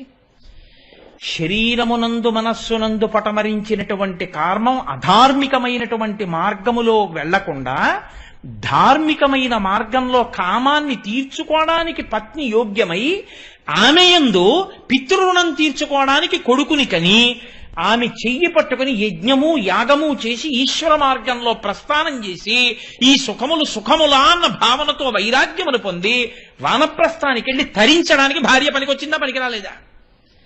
సుఖస్థానములో ముందు వచ్చి కూర్చున్న భార్య ఈ సుఖమును కొనసాగించడంలో కొడుకునిచ్చింది, కూతురునిచ్చింది, కన్యాదానం చేయించింది, వంశాన్ని పెరిగేటట్టు చేసింది, నీకు పితృరుణం తీరేటట్టు చేసింది. నీ పక్కన కూర్చోవడం వల్ల యజ్ఞం చేశావు, యాగం చేశావు, చండీ హోమానికి పూర్ణాహుతి చేశావు, ఆవిడ ఉండబట్టే కదా చేశావు. ఇప్పుడు ఆవిడ నీకు సుఖాన్ని ఇచ్చినా, వంట చేసి పెట్టినా, ఆవిడ నీకు పక్కనే కూర్చున్నా, ఆవిడ నీ కామసుఖాన్ని తీర్చడానికి హేతువైనా ఆ సుఖము దీర్ఘకాలమునందు దేనికి పనికొచ్చింది? ఈశ్వరుణ్ణి చేరడానికి పనికొచ్చింది కదండి. గృహస్థాశ్రమ ప్రవేశం భార్యా స్వీకారమే. ఆ కోణంలోనే మిగిలినవి కూడా చూడాలి. అలా చూడడం చేత కాకపోతే భార్యాస్థానం దగ్గర నుంచి అన్నిటినీ భ్రష్టత్వం పట్టించుకుంటాడు గృహస్థు. అలా భ్రష్టు కాకుండా ఈశ్వరుణ్ణి చేరుకోవడానికి తనకి కలిసొచ్చినటువంటి వాటన్నిటినీ వాడుకుని ఈశ్వరుణ్ణి చేరుకోవడానికి కావలసినటువంటి బుద్ధి లోపల ప్రచోదనమై ప్రస్థానం ఎవడు చేస్తాడో వాడు శుభ పరంపరలు పొందినవాడు. అందుకే మన వాళ్ళు వ్రతం చేస్తున్నామండి అన్నారనుకోండి, అక్షతలేసి వ్రతం సువృతమస్తు, ఇది శుభప్రదమగుగాక, ఈ వ్రతము నీకు దీర్ఘకాలమునందు ఉపయుక్తమగుగాక, ఇది శుభం. క్షేమం, క్షేమం అంటే ఇవన్నీ ఎవరిస్తారో తెలుసా అండి? మీరు అలా తరించగలిగిన స్థితి ఎవరి నుండి వస్తుంటుందో ఆయన్ని శివుడని పిలుస్తారు. అసలు నా మొహం శివాష్టోత్తరం 30 అంటే బెంగ పెట్టుకోకండి, 108 చెప్తాను. 30 రోజులు శివనామం చాలండి.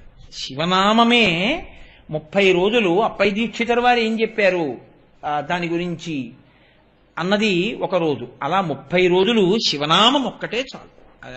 అది శివాష్టోత్తరం చెప్తానండం పేరాశ. 108 నామాలు చెప్పడం ఏంటంటే 30 రోజుల్లో చాలా అన్యాయం. అది 6 భక్తుల్లో 37 రన్స్ కొట్టమని అడిగినట్టుగా ఉంటుంది. అది అంటే నేను చెప్పనని కాదు, చెప్తాను. చెప్పడం ఏముందండి, వాళ్ళే చెప్పేస్తాను 108 నామాలకు అర్థం. అది పెద్ద విశేషమా ఏమి? కాబట్టి శివ మీకు క్షేమకారకుడు. ఎవరు క్షేమాన్ని ఇస్తారో తెలుసా అండి?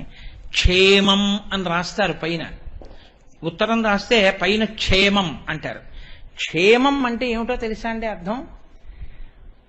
ఏవి ఉండాలో అవి ఉన్నాయి, ఏవి ఉండాలో అవి ఉండి ఎలా ఉండాలో అలా ఉన్నాయి, అది క్షేమం. కేవలం ఉన్నాయి, నీకేమైనా ఉపయోగం ఉందా? వాడు ఏవేవి చేయకూడదో అవన్నీ చేస్తున్నాడు. తండ్రి గారు 50 కోట్ల ఆస్తి ఇచ్చాడు, వీడికో 3 కోట్లు అప్పు వచ్చింది. ఇప్పుడు వాడు ఉన్నాడు, ఏమైనా ఉపయోగం ఉందా? 7 తరాల కింద పడిపోయాయి వాడు చేసిన తప్పుడు పనులకి. ఏమిటి వాడు ఉండి ప్రయోజనం? అది కాదు. ఉండి ఎలా ఉండాలో అలా ఉండేటట్టు నడిపించగలిగిన బుద్ధి ప్రచోదనం ఇయ్యగలిగినటువంటి పరమాత్మ యొక్క స్వరూపమునకు శివ అని పేరు. ఏది నీకు వద్దంటే మానే శివుణ్ణి శివ అనకు. ఇవి వద్దని అనగలడా ఎవరైనా? బ్రహ్మచారి కాని, సన్యాసి కాని, వానప్రస్థు కాని, గృహస్థు కాని నాకు శివనామం అక్కర్లేదని చెప్పగలడా? అక్కర్లేదన్నాడంటే ఇవేవి నాకు అక్కర్లేదని గుర్తు. కాబట్టి శివ అన్న దానికి తాత్పర్యం తెలిస్తే నాకు శివ అన్న నామం అక్కర్లేదనగలిగిన మొనగాడు లోకంలో ఉండడు. కాబట్టి క్షేమం, కుశలం. కుశలం అంటే ఏమిటో తెలుసా అండి? కేవలం ఉండడం కాదు, కేవలం మీరు చదువుకోవడం కాదు, కేవలం మీరు ఎక్కడికో వెడుతుండడం వస్తుండడం కాదు, మీకు ఒక సత్పురుషుడితోటి సహవాసము కలిగిందా, నిరంతరము పరమేశ్వర చింతన కలిగినటువంటి ఒక మహానుభావుడితో మీకు స్నేహం ఉందా? నీ ఐశ్వర్యం అంతా పోయినా పర్వాలేదు, ఆ స్నేహాన్ని మాత్రం వదలకు. అది నిన్ను తరతరాలు కాపాడేటట్టు చేస్తుంది. ఆయన నిన్ను తనతో పాటు ఆ ప్రస్థానంలో నడిపించుకుంటాడు. ఎప్పుడు వదిలిపెట్టేస్తారో తెలుసా అండి? ఒక్క కారణానికి వదిలిపెట్టేస్తారు. వచ్చేది ఉపన్యాసానికి, చేసే విచారణలన్నీ అక్కర్లేని విషయాల మీద. ఇంతకుముందు ఎవరొచ్చారు, ఇప్పుడు ఎవరు రాలేదు, గురువుగారు అమ్మాయికి పెళ్ళైతే గురువుగారి వియ్యాలారికి ఆస్తి ఎంతుంది, ఇలాంటివి విచారణ చేయడానికి ప్రయత్నం చేయడం పరమేశ్వరుడిచ్చినటువంటి సత్పురుష స్నేహాన్ని తనంత తాను దూరం చేసుకోవడం. నువ్వు దేనికి కలిశావో ఆ మార్గంలో నిలబడే ప్రయత్నం చేయి. నీకు అక్కర్లేని వాటిలో నీ వేలు పెట్టకుండా ఉంటే సత్పురుషులతోటి సహవాసము నిలబడుతుంది. సత్పురుష సహవాసం నిలబడడానికి హేతువేది? సత్తు గురించి మాట్లాడటం. ఈశ్వరుడు గురించి మాట్లాడు, ఈశ్వరుడు గురించి విను, ఈశ్వరుణ్ణి స్మరిస్తుండు, అంతే. అప్పుడు ఆ స్నేహాన్ని నిలబెట్టుకుంటే సత్పురుష సహవాసం కలిగితే వచ్చే ప్రయోజనం ఏమిటో తెలుసా అండి? నాకు ఆయన బాగా తెలుసండి, నేను అంతేవాసిని అని మీరు చెప్పుకున్న రోజున మీరు ఒక పొరపాటు చేయడానికి భయపడతారు. ఎందుకో తెలుసా అండి? మీకు ఒక ముద్ర ఉందనుకోండి, నేను చంద్రశేఖరేంద్ర సరస్వతి స్వామి వారికి గొప్ప అనుమాయిని అని నాకు పేరు వచ్చిందనుకోండి లోకంలో, నేను సంధ్యావందనం చేయకుండా ఉండడానికి చాలా భయపడిపోతాను. ఎందుకు భయపడిపోతాను? నేను సంధ్యావందనం చేయలేదు అని గ్రహిస్తే నన్నేమనకపోవచ్చు, ఏమయ్యా పరమాచార్య స్వామి సంధ్యావందనం గురించి అంత గొప్పగా చెప్పేవారు కదా, మరి నువ్వు సంధ్యావందనం చేయలేదే ఈ పూట, నేను పరమాచార్య స్వామి వారికి అంత భక్తుడిని ఇంత భక్తుడిని అంటావు, సంధ్యావందనమే చేయలేదు అంటారేమోనన్న భయానికైనా సంధ్యావందనం చేస్తాం. అవునా కాదా? రామకృష్ణ పరమహంస ఇదే చెప్తారు. సత్పురుష సహవాసం ఎటువంటిదంటే ఏనుగు పక్కన వెళ్ళేటటువంటి మావటి చేతిలో పట్టుకున్నటువంటి అంకుశం లాంటిది. ఏనుగు తొండానికి ఉన్న లక్షణం ఏమిటి? ఇలా ఎత్తి కొమ్మ విరుస్తుంది, ఇలా ఎత్తి పాదులాగుతుంది, ఇలా ఎత్తి ఇంకోటి. శృంగేరిలో నేను ఒకసారి చూశాను, ఒక ఏనుగు ఆ స్త్రీలు అలా వెళ్ళిపోతుంటే వాళ్ళ కొప్పులో పువ్వులు లాగుతుంటుంది. అది పక్కన మావటి ఉన్నాడు అనుకోండి, ఆయన ఏం చేస్తాడు, అంటాడు ఇలాగా, తొండం దింపేస్తుంది, మళ్ళీ 4 అడుగులు వేస్తుంది, మళ్ళీ తొండం ఇలా అవుతుంది, మళ్ళీ ఇలా అంటాడు, మళ్ళీ దింపేస్తుంది. పక్కన మావటి ఎంత బలంగా, ఏనుగు కన్నా బలంగా ఉన్నాడు కాబట్టి ఆయన యొక్క అంకుశం దెబ్బకి తొండం నింపిందండి అనడానికి ఏనుగు ఎంత ఉంటుందో ఆయన ఎంత ఉంటాడు.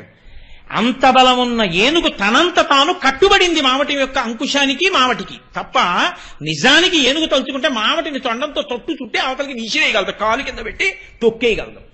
కానీ తనకి ఎన్ని రకాల బలాలున్నాయని మీరు అనుకుంటున్నారో అన్నిటినీ పక్కన పెట్టి మావటికి లొంగిపోయిన ఏనుగు పూజనీయతని పొందుతుంది, ఈశ్వరుణ్ణి తల మీద పెట్టుకుంటుంది.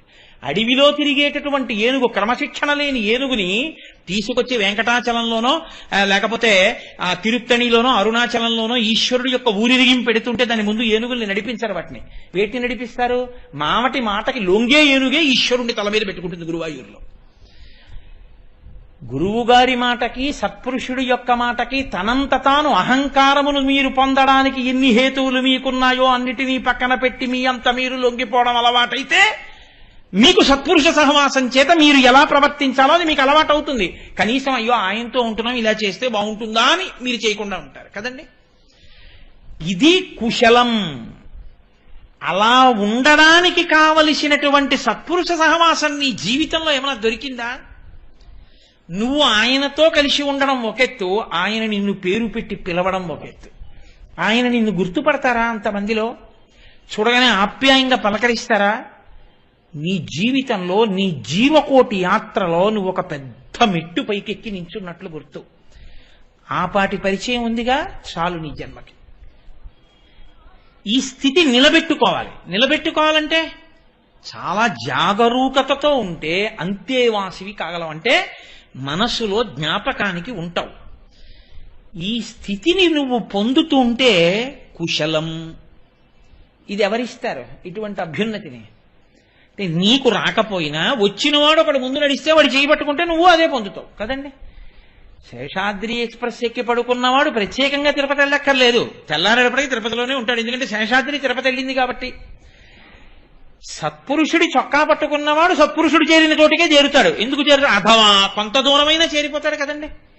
ఆయనంత ఉపాసన బలం లేకపోవచ్చేమో కానీ ఆయనతో ఊళ్ళోకి వెళ్ళాడు, తెల్లవారులేస్తే ఆయన ఇంటికి వెళ్ళాడు, ఆయన చెప్పిన మాటలు పాటించాడు, ఆయన మీద నమ్మకం పెంచుకున్నాడు, ఆయన చెప్పింది విన్నాడు, ఓ గురువుగారు గురువుగారు గురువుగారు అన్నాడు, భక్తితో మార్చుకున్నాడు జీవితాన్ని. జీవనయాత్రలో పెద్ద పెనుమార్పు వచ్చిందా లేదా? ఇది రావడానికి హేతువు సత్పురుషులతో సహవాసం. ఇది ఏర్పడితే కుశలం. మీకు ఎలా దొరుకుతాడు సత్పురుషుడు? సత్పురుషుడు అన్నవాడెవరు? ఆయనకే కోరిక లేదు, ఆయనకే ఇది పొందుదామని లేదు. ఇది పొందుదామని లేనివాడు మీ దగ్గర ఎందుకోసం ఆశ్రయిస్తాడు? మీ వల్ల ఏ ప్రయోజనం కలగాలని కోరుకుంటాడు ఆయన? ఆయన ఏం కోరుకోడు. మీరు ఆయనతో కలిసి ఉన్నా ఆయనకి అంతే సంతోషం, మీరు ఆయన్ని విడిచిపెట్టేసినా ఆయనకి అంతే సంతోషం. ఆయన పట్టుకున్న నాడు పొంగిపోడు, విడిచిపెట్టిన నాడు ఏడుస్తూ కూర్చోడు. ఎందుకంటే ఆయనకి తెలుసు లోకంలో ఎవరిని పట్టుకోవాలో ఆయనకి తెలిసి ఉన్నవాడు కాబట్టి ఈ పట్లకి ఈ విడుపులకి ఆయనేం బాధపడిపోయేవాడు కాడు, పొంగిపోయేవాడు కాడు. కానీ పట్టుకోవలసిన కర్తవ్యం ఎవరి మీద ఉంది? నీ మీద ఉంది. ఆ పట్టు నీకు తెలిసిందా? అది తెలిసేట్టు చెయ్యగలిగిన ప్రజ్ఞ ఎవరిలోంచి ప్రకాశిస్తోందో వాడికి శివుడని పేరు. ఆ శివానుగ్రహం ఉంటే నీకు సత్పురుష సహవాసము లభిస్తుంది. కాబట్టి ఇన్నిటిని ఇవ్వగలిగిన వాడెవరు? ఆయన శివుడు అంది. కాబట్టి చూడండి, ఇంకా నేను కొన్ని విడిచిపెట్టేస్తున్నాను. ఎందుకని అంటే నేను ఈ శివనామం దాటకపోతే మహేశ్వరనామంలోకి ఎప్పుడు వెళ్ళను? కాబట్టి భయం. నిన్ననే నాకు ఇంటికి వెడుతున్నప్పుడే కారులో నానాజీ గారు లెక్క చెప్పారు, నువ్వు ఇన్ని పూర్తి చేస్తుండాలి రోజు, నిన్ను అడుగుతా మళ్ళీ కారు ఎక్కినప్పుడు, ఇన్ని చేశావా అని అడుగుతాను, ఒళ్ళు జాగ్రత్త పెట్టుకో, అన్ని నామాలు పూర్తి చెయ్యి అని చెప్పారు. కాబట్టి నేను శివనామం దగ్గరే ఉండిపోతే ఎలా? కాబట్టి ఇన్నింటిని ఇవ్వగలిగిన వాడు శివుడు. ఇందులో మీకు నాకు అక్కర్లేదండి ఇవేవి అన్నవాళ్ళు ఎవరైనా ఉన్నారు ఈ సభలో అని నేను అనుకోవట్లేదు కదండి. ఇవన్నీ కావాలి. ఇవన్నీ కావాలంటే శివుడు కావాలి.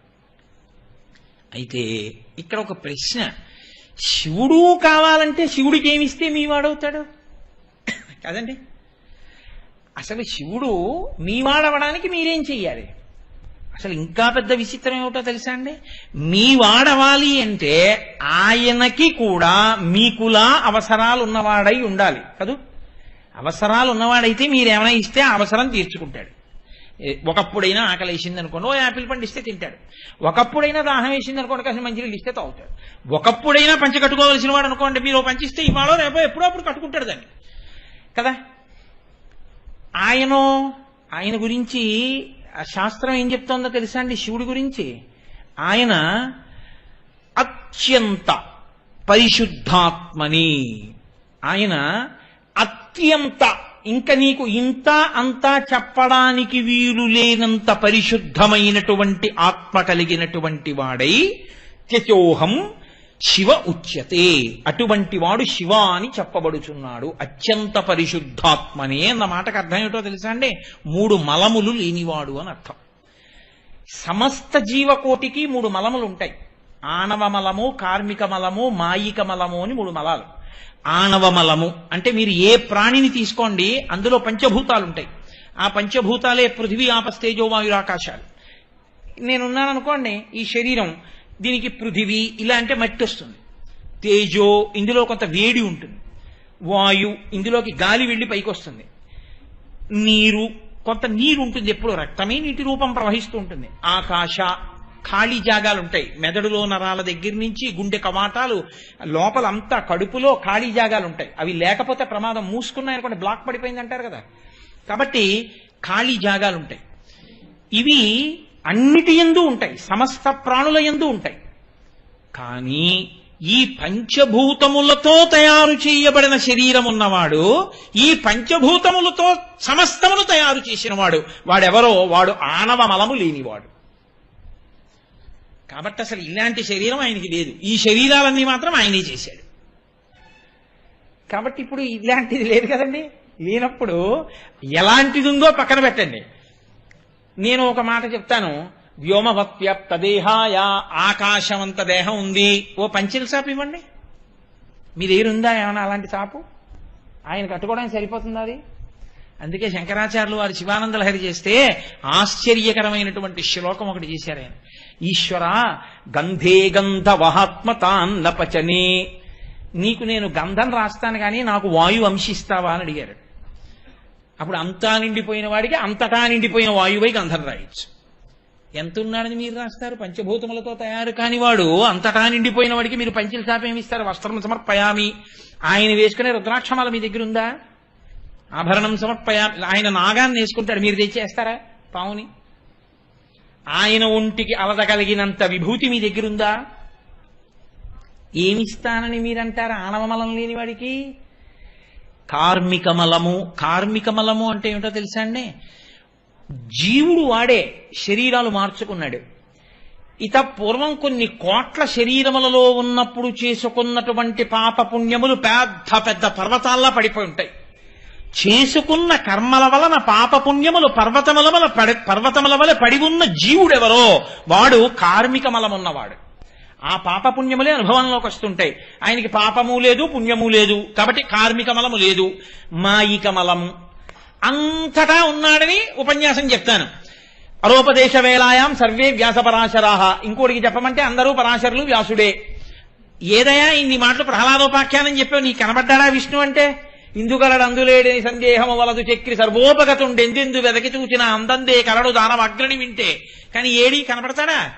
ఎందుకు కనపడ్డు? మాయా. నామము రూపమునకే మాయా అని పేరు. నామరూపాలు కనపడతాయి కానీ నామరూపములు దేంట్లో వచ్చాయో అది కనపడదు. బంగారం కనపడదు, చెవుల కుండలములు కనపడతాయి, గాజులు కనపడతాయి, ఏదో కేయూరములు కనపడతాయి, కంకణములు కనపడతాయి, లేకపోతే నూపురములు కనపడతాయి తప్ప అది బంగారము అన్న గుర్తింపు మాత్రం రాదు. నామరూపములే కనపడుతూ ఉంటాయి. నామరూపముల యందు మాత్రమే నిలబడిపోగలిగినటువంటి స్థితి మాయ. ఆ మాయ నాకుంది, మనకుంది, ఆయనకి లేదు. కాబట్టి ఆయనకి మాయిక మలం లేదు. ఆయనకి ఈ మూడు మలములు లేవు. ఆణవ మలము, కార్మిక మలము, మాయిక మలము, మూడు మలములు లేనివాడెవరో అటువంటి వాడు అత్యంత పరిశుద్ధాత్మని అని పిలిచారు. ఇప్పుడు ఆయనకి నువ్వేమిస్తావు? ఏమిస్తే నీవాడవుతాడు? అందుకే శంకరాచార్యులు వారి శివానందలహరి చేస్తూ ఒక చమత్కారమైన శ్లోకం చేశారు. ఆయన అన్నారు, కరస్తే హేమాద్రౌ గిరిశ నికటస్తే ధనపతౌ శిరస్తే శీతాంశౌ చరణయుగళస్తే అఖిల శుభౌ గృహస్థే స్వర్భూజామరసురభిచింతామణిగణే కమర్థం దాస్యేహం భవతు భవదర్థం మమ మనః అన్నారు. ఆయన అన్నారు, శివ లోకంలో మిగిలిన పదార్థాలు అలా ఉంచు, కానీ బంగారం ఇస్తానంటే తీసి దాచుకోనివాడు లోకంలో ఉండడు. ఎందుకైనా పనికొస్తుందండి అని తీసుకెళ్లి దాచుకుంటాడు. నీకు పట్టుకెళ్ళి బంగారం ఇద్దామంటే కరస్తే హేమాద్రియౌ, బంగారు కొండ నీ చేత్తో పట్టుకున్నావు. కాబట్టి ఇంకా నీకు బంగారం ఏమి ఇస్తాను? నా మొహం ఓ తులం ఉంది, 100 తులాలు ఉండొచ్చు, 200 తులాలు ఉండదు. బంగారు కొండే నా దగ్గర లేదుగా, మేరు పర్వతం ఆయన విల్లు. ఇంకా మీరేమిస్తారు ఆయనకి? పోన్లేవయ్యా, ఎంత బంగారం ఉన్నా అర్ధరాత్రి అవసరం వస్తే పట్టుకెళ్ళి బంగారం ముక్క కొట్టి అమ్ముకుని డబ్బు తెచ్చుకోవాలిగా, అందుకని 4 రూపాయలు ఇస్తా అంటావేమో. గిరీశ నికటస్తే ధనపతౌ, రూపాయలు కాదు, నవనిధులకు అధిపతి అయిన కుబేరుడు ఆయన పక్కన ఇలా చేయి కట్టుకుని అప్పటి నుంచి ఇప్పటి వరకు అలాగే నించున్నాడు. ఎప్పుడైనా కుబేరా కొంచెం సాయం చేస్తానంటే అంటాడేమోనని ఆయన ఎప్పుడు అడగలేదు. ఇప్పుడు నువ్వు ఇస్తే పుచ్చుకుంటాడా? నీకు ఇచ్చేవాడే తప్ప ఆయన పుచ్చుకునేవాడు కాడు. ఆయనకి నువ్వేమిస్తావు? గిరీశ నికటస్తే ధనపతౌ శిరస్తే శీతాంశౌ, ఎవరికి చంద్రవంక ఉందో వాడు మోక్షం ఇస్తాడు. కాబట్టి నీకు మోక్షం ఇస్తానంటావా? ఆయనే మోక్షం ఇచ్చేవాడన్నానికి గుర్తు ఆయన చంద్రరేఖని ధరించి ఉన్నాడు. చంద్రోద్భాసితే కరే స్వరహరే గంగాధరే శంకరే సర్పైర్భూషిత కంఠకర్ణ వివరే నేత్రోద్ధ వైశ్వానరే దంతిత్వకృత సుందరాం వరదరే త్రైలోక్య సారే హరే మోక్షార్థం కురు చిత్తవృత్తి మమలాం అంతయిస్తు కింకర్మభిః అని శంకరులు స్తోత్రం చేశారు. అటువంటి చంద్రరేఖ తల మీద ఉన్నవాడు మోక్షమును నీకిస్తాడు. నువ్వు ఆయనకేమిస్తావు? ఆయనకి ఇవ్వడానికి నీ దగ్గర ఏం లేదు, నువ్వు ఆయనకి ఇవ్వలేవు. మోక్ష సుఖమునే ఇవ్వగలిగిన వాడు కామకోటి. కామకోటి అంటే ఎంత సుఖము నీకు కావాలో అంత సుఖమును మోక్ష సుఖము వరకు ఇవ్వగలిగినటువంటి తల్లి కామకోటి. ఆ కామకోటి అయ్యవారు శివుడు. అటువంటి శివుడు మోక్షమునే ఇవ్వగలడు. అటువంటి వాడికి నువ్వేమిస్తావు? శిరస్తే శీతాంశౌ చరణయుగళస్తే అఖిల శుభౌ. లోకంలో శుభము అన్నది ఏది ఉన్నదో మీకు ఇప్పుడేగా చెప్పా. శుభం అంటే అవన్నీ ఆయన పాదాల మీద పడి ఉంటాయి. మీ ఇంటికో తోరణం కట్టాలనుకోండి, ఆయన అనుగ్రహం కలిగితే ఇలా అంటాడు. అంటే ఆ శుభం ఎగిరొచ్చి మీ ఇంటికి తోరణం కింద వస్తుంది. కాబట్టి ఇంటికి తోరణం వచ్చింది అంటే ఆయన పాదం కదిపి విసిరాడు ఓ శుభాన్ని మీ మీద. అన్ని శుభములు ఆయన పాదాలను ఆశ్రయిస్తే ఆయనకి శుభం నువ్వేం చేస్తావు? కాదులేండి, ఇంకేమన్నా చూస్తానంటావా? గృహస్థే స్వర్భూజామర సురభి చింతామణిగణే. అసలు ఇలా చింతించేటప్పటికే కోరిక తీర్చేసే చింతామణులతో ఆయన ఇల్లు కట్టుకున్నాడు. ఒక్క చింతామణి ఉంటే మీరు ఇలా చింతించేటప్పటికే అబ్బా దీని బదులు కూలర్ ఉంటే బాగుండంటే ఇది కూలర్ అయిపోతుంది. దానికి చింతామణి అని పేరు. అలాంటి చింతామణి ఒకటి ఉంటే అంత గొప్పది. ఆయన చింతామణులతో కట్టిన ఇంటిలో ఉంటాడు. కాదు కాదు, అసలు లోకమునకంతటికీ చింతించిన కోరికలు ఇవ్వగలిగినటువంటి చింతామణులకు చింతామణి అయిన కామాక్షి పాణిని పట్టుకున్నవాడు చింతామణి పాణిగ్రాహి. పశ్చిమ బెంగాల్లో ఇప్పటికే ఆ పేరు పెట్టుకుంటుంటారు, చింతామణి పాణిగ్రాహి అని. కాబట్టి చింతామణులతో ఇల్లు కట్టుకున్నవాడు, కామధేనువు తనదైన వాడు, కల్పవృక్షముల యొక్క తోట యందు విహరించేటటువంటి వాడు, ఆయనకి నువ్వేమిస్తావు? గృహస్థే స్వర్భూజామర సురభి చింతామణిగణే. ఒక్కటి ఉంది, శివా నా దగ్గర అది ఇస్తానన్నారు. ఏమిటో తెలుసా? ఇవన్నీ నీవేమో, నీది కాదు నాదన్నదొక్కటి ఉంది నా మనస్సు. అది మాత్రం అంటూ ఉంటుంది, నా అంతదాన్ని నేనంటూ ఉంటుంది. ఇవన్నీ నావంటుంది తప్ప ఇవన్నీ వాడి వందగా. అందుకని దీన్ని నీకు ఇచ్చేస్తాను. కమర్థం దాస్యేహం భవతు భవదర్థం మమ మనః. నీ మనసుని తీసుకెళ్లి అక్కడ పెట్టావా శివుడు ఈ వాడైపోతాడు. అదొక్కటే మీరు పెట్టడానికి ఉన్న వస్తువు. అందుకే శంకర భగవత్పాదులు శివానందలహరి చేస్తూ గభీరే కాసారే విశితి విజనే ఘోర విపినే విశాలే శైలేషు భ్రమత కుసుమార్థం జనమతి సమర్పీ చేత సరసిజముమానాధభవతే సుఖేనావస్థాతం జనహ్య నజానాతి కిమహో అంటారు. ఎందుకునా ఎక్కడో నీళ్లలో కెడతావు, సరోవరాల్లో కెడతావు, తామర పూలు తీసుకొస్తావు, కొండలెక్కుతావు, మారేడు దళాలంటావు, ఇంకో చోటు కెడతావు, తులసి దళాలంటావు, ఇంకో చోటు కెడతావు, ఏవో కరవీర పుష్పాలంటావు, సన్నజాజులు అంటావు, పందిళ్ళు ఎక్కుతావు, పాకలు ఎక్కుతావు, అన్ని తీసుకొస్తావు, ఆయన మీద వేస్తావు, నీ మనసు మాత్రం అక్కడ పెట్టావు. శివుడు అంటాడు నీ మనసు ఇక్కడ పెట్టరా, నేను నీ చెయ్యి పట్టుకుంటానంటాడు. నీ మనసెక్కడ పెడితే సంతతం చింతయామి. ఇన్ని ఇవ్వగలిగిన వాడు సృష్టికర్తవాడు, స్థితికర్తవాడు, ప్రళయకర్తవాడు అని మీరు పరమశివుణ్ణి 108 నామముల యొక్క వ్యాఖ్యానమును విన్న కారణం చేత కలిగినటువంటి అనన్యమైనటువంటి భక్తితో నిరంతరము స్మరణ చేయడం చేత ఆయన మీ వాడైపోతాడు. అంతే. ఆయన మీ వాణ్ణి చేసుకోవడానికి అది వినా మార్గం లేదు. మిగిలినవి ఎన్ని ఉండి అదొక్కట్లేదనుకోండి, వాడు పొందేది అమంగళమే. ఎక్కడ నిరూపించారో తెలుసా అండి ఘట్టాన్ని? విష్ణు భాగవతం అంటారు. భాగవతంలో దక్ష ప్రజాపతి యజ్ఞం చేశాడు. ఏమి లేవు ఆయనకి వేదం చదువుకున్నాడు. ఆయన బ్రహ్మగారి సభ కెడతాడు, బ్రహ్మగారి సభలో కూర్చుంటాడు, ఆయనకి అన్నీ ఉన్నాయి. ఆయన అదృష్టం ఏమిటంటే సాక్షాత్తు పరాశక్తి ఆయన అనుగ్రహించి ఆయనకి కూతురుగా పుట్టింది. దాక్షాయణి అని పేరు పొందింది ఆయన కీర్తి నిలబెట్టడానికి. ఇన్ని పొందినవాడు ఏం చేశాడు? చిట్ట చివర శివుడు తప్ప వినా మిగిలిన వాళ్ళందరికీ నేను హవిస్సులు ఇస్తానని నిరీశ్వర యాగం ఒకటి మొదలెట్టాడు. ఏముంది ఇప్పుడు? బాహ్యంలో అన్నీ ఉన్నాయి ఆయనకి. దేవతలు వచ్చారు, ఋషులు వచ్చారు, చాలా మంది వచ్చారు అక్కడికి. అబ్బో దక్షుడు ఎంత గొప్పవాడో అన్నారు. ఏమిటి వద్దనుకున్నాడు ఆయన? శివుడు ఒక్కడే వద్దనుకున్నాడు. శివుడు ఒక్కడే వద్దనుకుంటే మరణవాంగ్మూలం అంటారు. మరణవాంగ్మూలం అంటే శరీరం విడిచిపెట్టిపోయే ముందు చెప్పే మాటకి అత్యంత ప్రాధాన్యత ఉంటుంది. ఇంకది పరమసత్యం. అమ్మవారు లోకానికంతటికీ ఒక సత్యాన్ని చెప్పి ఎప్పుడు ఎవ్వరూ పాడవకుండా చేయడం కోసం ఒక వాంగ్మూలం ఇచ్చింది భాగవతంలో. భవో నహోద్వేష్టి శివం శివేతరహ అంది. శివుడు అక్కర్లేదని మిగిలినవన్నీ పట్టుకున్న నీకు శివం ఎక్కడి నుంచి వస్తుంది అని అడిగింది. శివం అంటే నేను ఇందాక చెప్పినవన్నీ ఎక్కడి నుంచి వస్తాయిరా? ఓరి పిచ్చాడా, ఎందుకు నీకు శివుడంటే కోపం? పరగచితాస్తి భస్మ నృకపాల ధరుండు పిశాచయుక్తుడని శర్వు నమంగళుగా తలంపరెవరున్ ఒక్క నీవు తప్ప మరి వాక్పతి ముఖ్యులం మహాత్ము చరణ సరోజ లేశములన్ సమ్మతిదాల్సరే మస్తకంబులన్. ఏడి పిచ్చెక్కి మాట్లాడుతున్నావు? శ్మశానంలో తిరుగుతాడంటావు, పిశాచయుక్తుడంటావు, ఆయన ఒంటికి బూది పూసుకుంటాడంటావు. నీకు నేనొక్క మాట చెప్తాను రా దక్ష. తండ్రి అన్న మాటకు అర్థం ఏమిటో తెలుసా? కడుపున పుట్టిన 15 మంది కొడుకులుంటే 5 దొంగలు, 5 ఐఏఎస్ ఆఫీసర్లు, 5 ఐపీఎస్ ఆఫీసర్లు అయినా 15 మందికి తండ్రి తప్ప 5 ఐఏఎస్లకే తండ్రిని, 5 ఐపీఎస్లకి తండ్రిని, ఈ 10 మందికే తండ్రిని కానీ 5 దొంగలకి నేను తండ్రిని కానన్నవాడు తండ్రి ఎలా అవుతాడు? 15 మంది కొడుకులే ఆయనకి. 15 మంది కొడుకులే ఈ 5 కోసమే ఆ 5 వెతుకుతున్నారు. తండ్రి గారి షష్ఠి పూర్తికి ఈ 5 వచ్చారు, ఈ 5 వచ్చారు, ఈ 5 వచ్చారు. ఈ 5 దొంగల ఎదుట చాలా బంగారు వస్తువులు కనబడ్డాయి. తీస్తారా? తీరు. ఎందుకు తీరో తెలుసా అండి? నాన్నగారి షష్ఠి పూర్తి అవుతోంది, నాన్నగారి దగ్గర నిలబడ్డాం మనం శతఛిద్రాభిషేకానికి. ఇప్పుడు మనం ఏమైనా చేస్తే నాన్నగారి పరువు పోతుంది.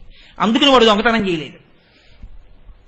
భూత ప్రేత పిశాచములు కూడా ఈశ్వరుడు యొక్క సృష్టే అయినప్పుడు ఆయన బిడ్డలే అవి కూడా.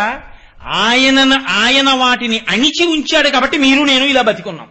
ఆయన ఇవి నా బిడ్డలు కాదని వదిలేస్తే ఇంక శివాలయం పునరుద్ధరణ ఏమిటి, సభ ఏమిటి, ఉపన్యాసం ఏమిటి, వచ్చి ఎప్పుడో పట్టుకుపోతాయండి కదండి. ఉత్తిష్టంతో భూత పిశాచాహ అంటే అంత తేలిక పోతాయేంటి? మీరు ఘంటారామం చేసి మేము శివాభిషేకం చేస్తున్నాం, మీకు మాకు గొడవలేదు వెళ్ళిపోండి అంటే వెళ్ళిపోతాయి. ఎందుకని? ఆయన బిడ్డలే. అయ్యో వీడు పనికొచ్చే కొడుకు ఐఏఎస్, మనం దొంగలం కాబట్టి మనం మాట తండ్రి గారి దగ్గర మనకు అల్లరొద్దు, వెళ్ళిపోదాం. తండ్రితనంలో ఉన్న పూర్ణత్వం పరమశివుని యొక్క తత్వం. అందుకని ఆయన దగ్గర అందరూ ఉంటారు. నీకేమర్థమైంది? బూడిద. ఆయన పిశాచయుక్తుడు అంటావేంటి? నీకేమీ అర్థం కాకపోగా శివుని నింద చేస్తావేంటి? అంత పలికి మారిన వాడు శివుడైతే చతుర్ముఖ బ్రహ్మగారు ఆయన కాళ్ళు కడిగి నీళ్లు ఎందుకు చల్లుకుంటున్నాడు? ఒక్కసారి అహంకరించాడు బ్రహ్మగారు లోకంలో. ఆయనకి 5 తలకాయలు ఉండేవి, శివుడికి 5 తలకాయలని. అంతే. శంకరాచార్యుల వారు సౌందర్యలహరిలో దెప్పి పొడిచారు. అమ్మా నువ్వు ఎందుకు రక్షించావో నాకు తెలుసులే అమ్మా అన్నారు.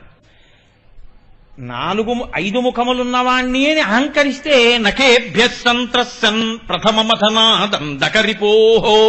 ఆయన ఏం కష్టపడలా శివుడు. ఏమిట్రో నీకో 5 తలకాయలు నాకో 5 తలకాయలు కాబట్టి సమానం అనుకుంటున్నావా అనో తలకాయల గిల్లీశాడు.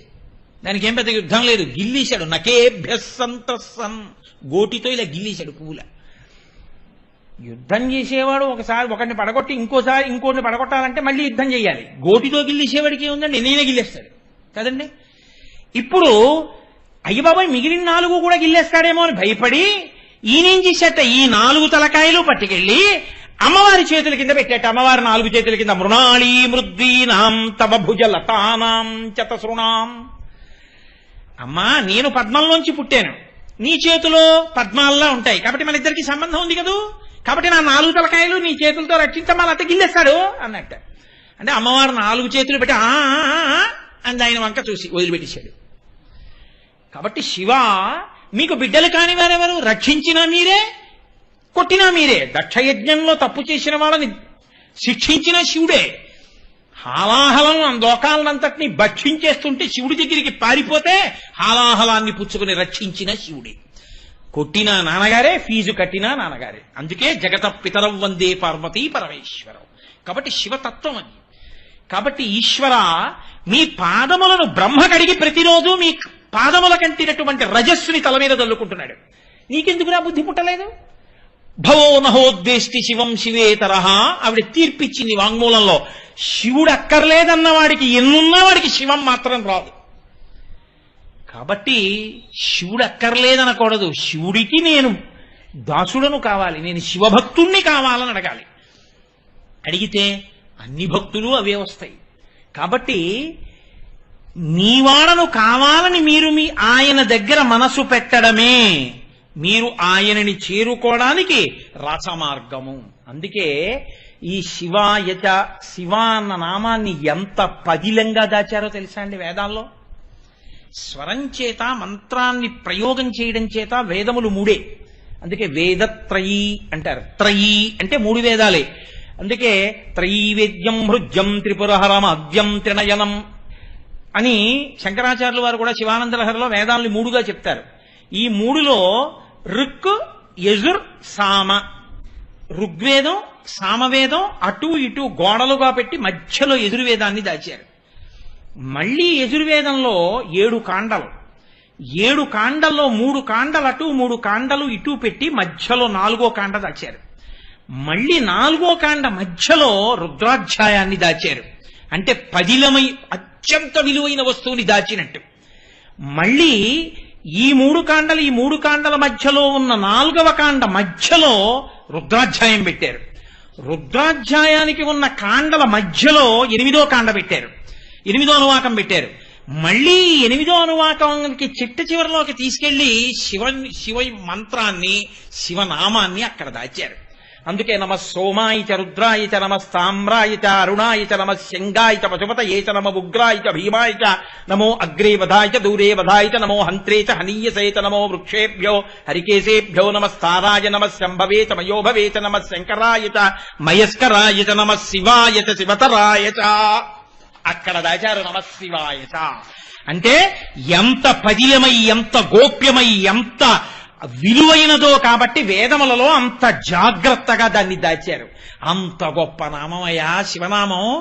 ఆ శివుడు కేవలము ప్రళయకర్త అని అనుకోవద్దు. శివుడు చేసే పని అంత గొప్పది. ఆయన ఆత్యంతిక ప్రళయము అని ఒకటి చేస్తాడు, మహాప్రళయము అని ఒకటి చేస్తాడు. ఆయనే నిత్య ప్రళయము అని ఒకటి చేస్తాడు. నిత్య ప్రళయము అంటే ప్రతిరోజు పనుల మీద తిరిగి తిరిగి తిరిగి తిరిగి సమస్త జీవులు డస్సిపోతాయి.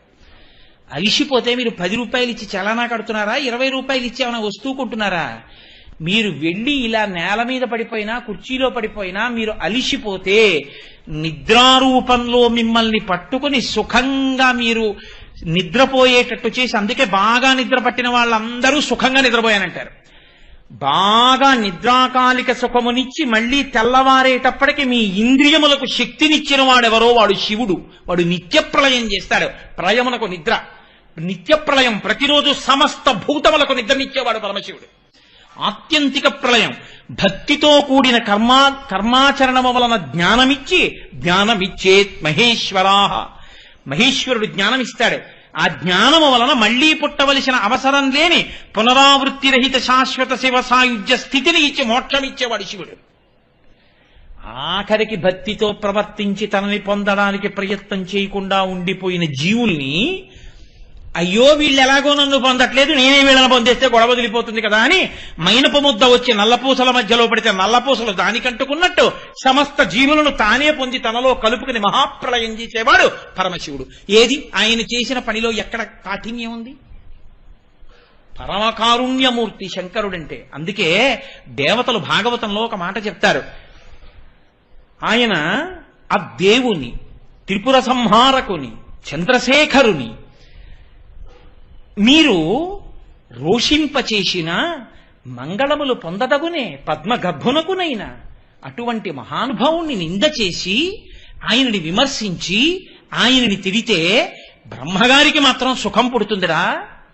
సాక్షాత్తు భాగవతంలో వేసినటువంటి ప్రశ్న దేవతలది. కాబట్టి అంత గొప్ప శివనామము, అంత గొప్ప శివశక్తి, అంత గొప్ప శివతత్వము, దాన్ని ఇన్ని చోట్ల ప్రకాశింపచేశారు. ఇంకా నేను భారతాది పురాణములను, ఇతిహాసములను విడిచిపెట్టేస్తున్నాను. ఎందుకంటే ఇంకా నేను వాటి గురించి ప్రస్తావన చేసే అవకాశం లేదు. కనీసం ఇంకా ఎలాగో మిగిలిన 3 ప్రయత్నం కూడా అనవసరం. ఒక నామంతో ఇవాళ సరిపెట్టేసుకోవాలని నిర్ణయానికి వచ్చేసాను. కానీ మీతో ఒక్క మాట చెప్పి నేను ఈ శివనామం మీద చేస్తున్నటువంటి ప్రసంగాన్ని ఇవాళ పూర్తి చేస్తాను. మనకి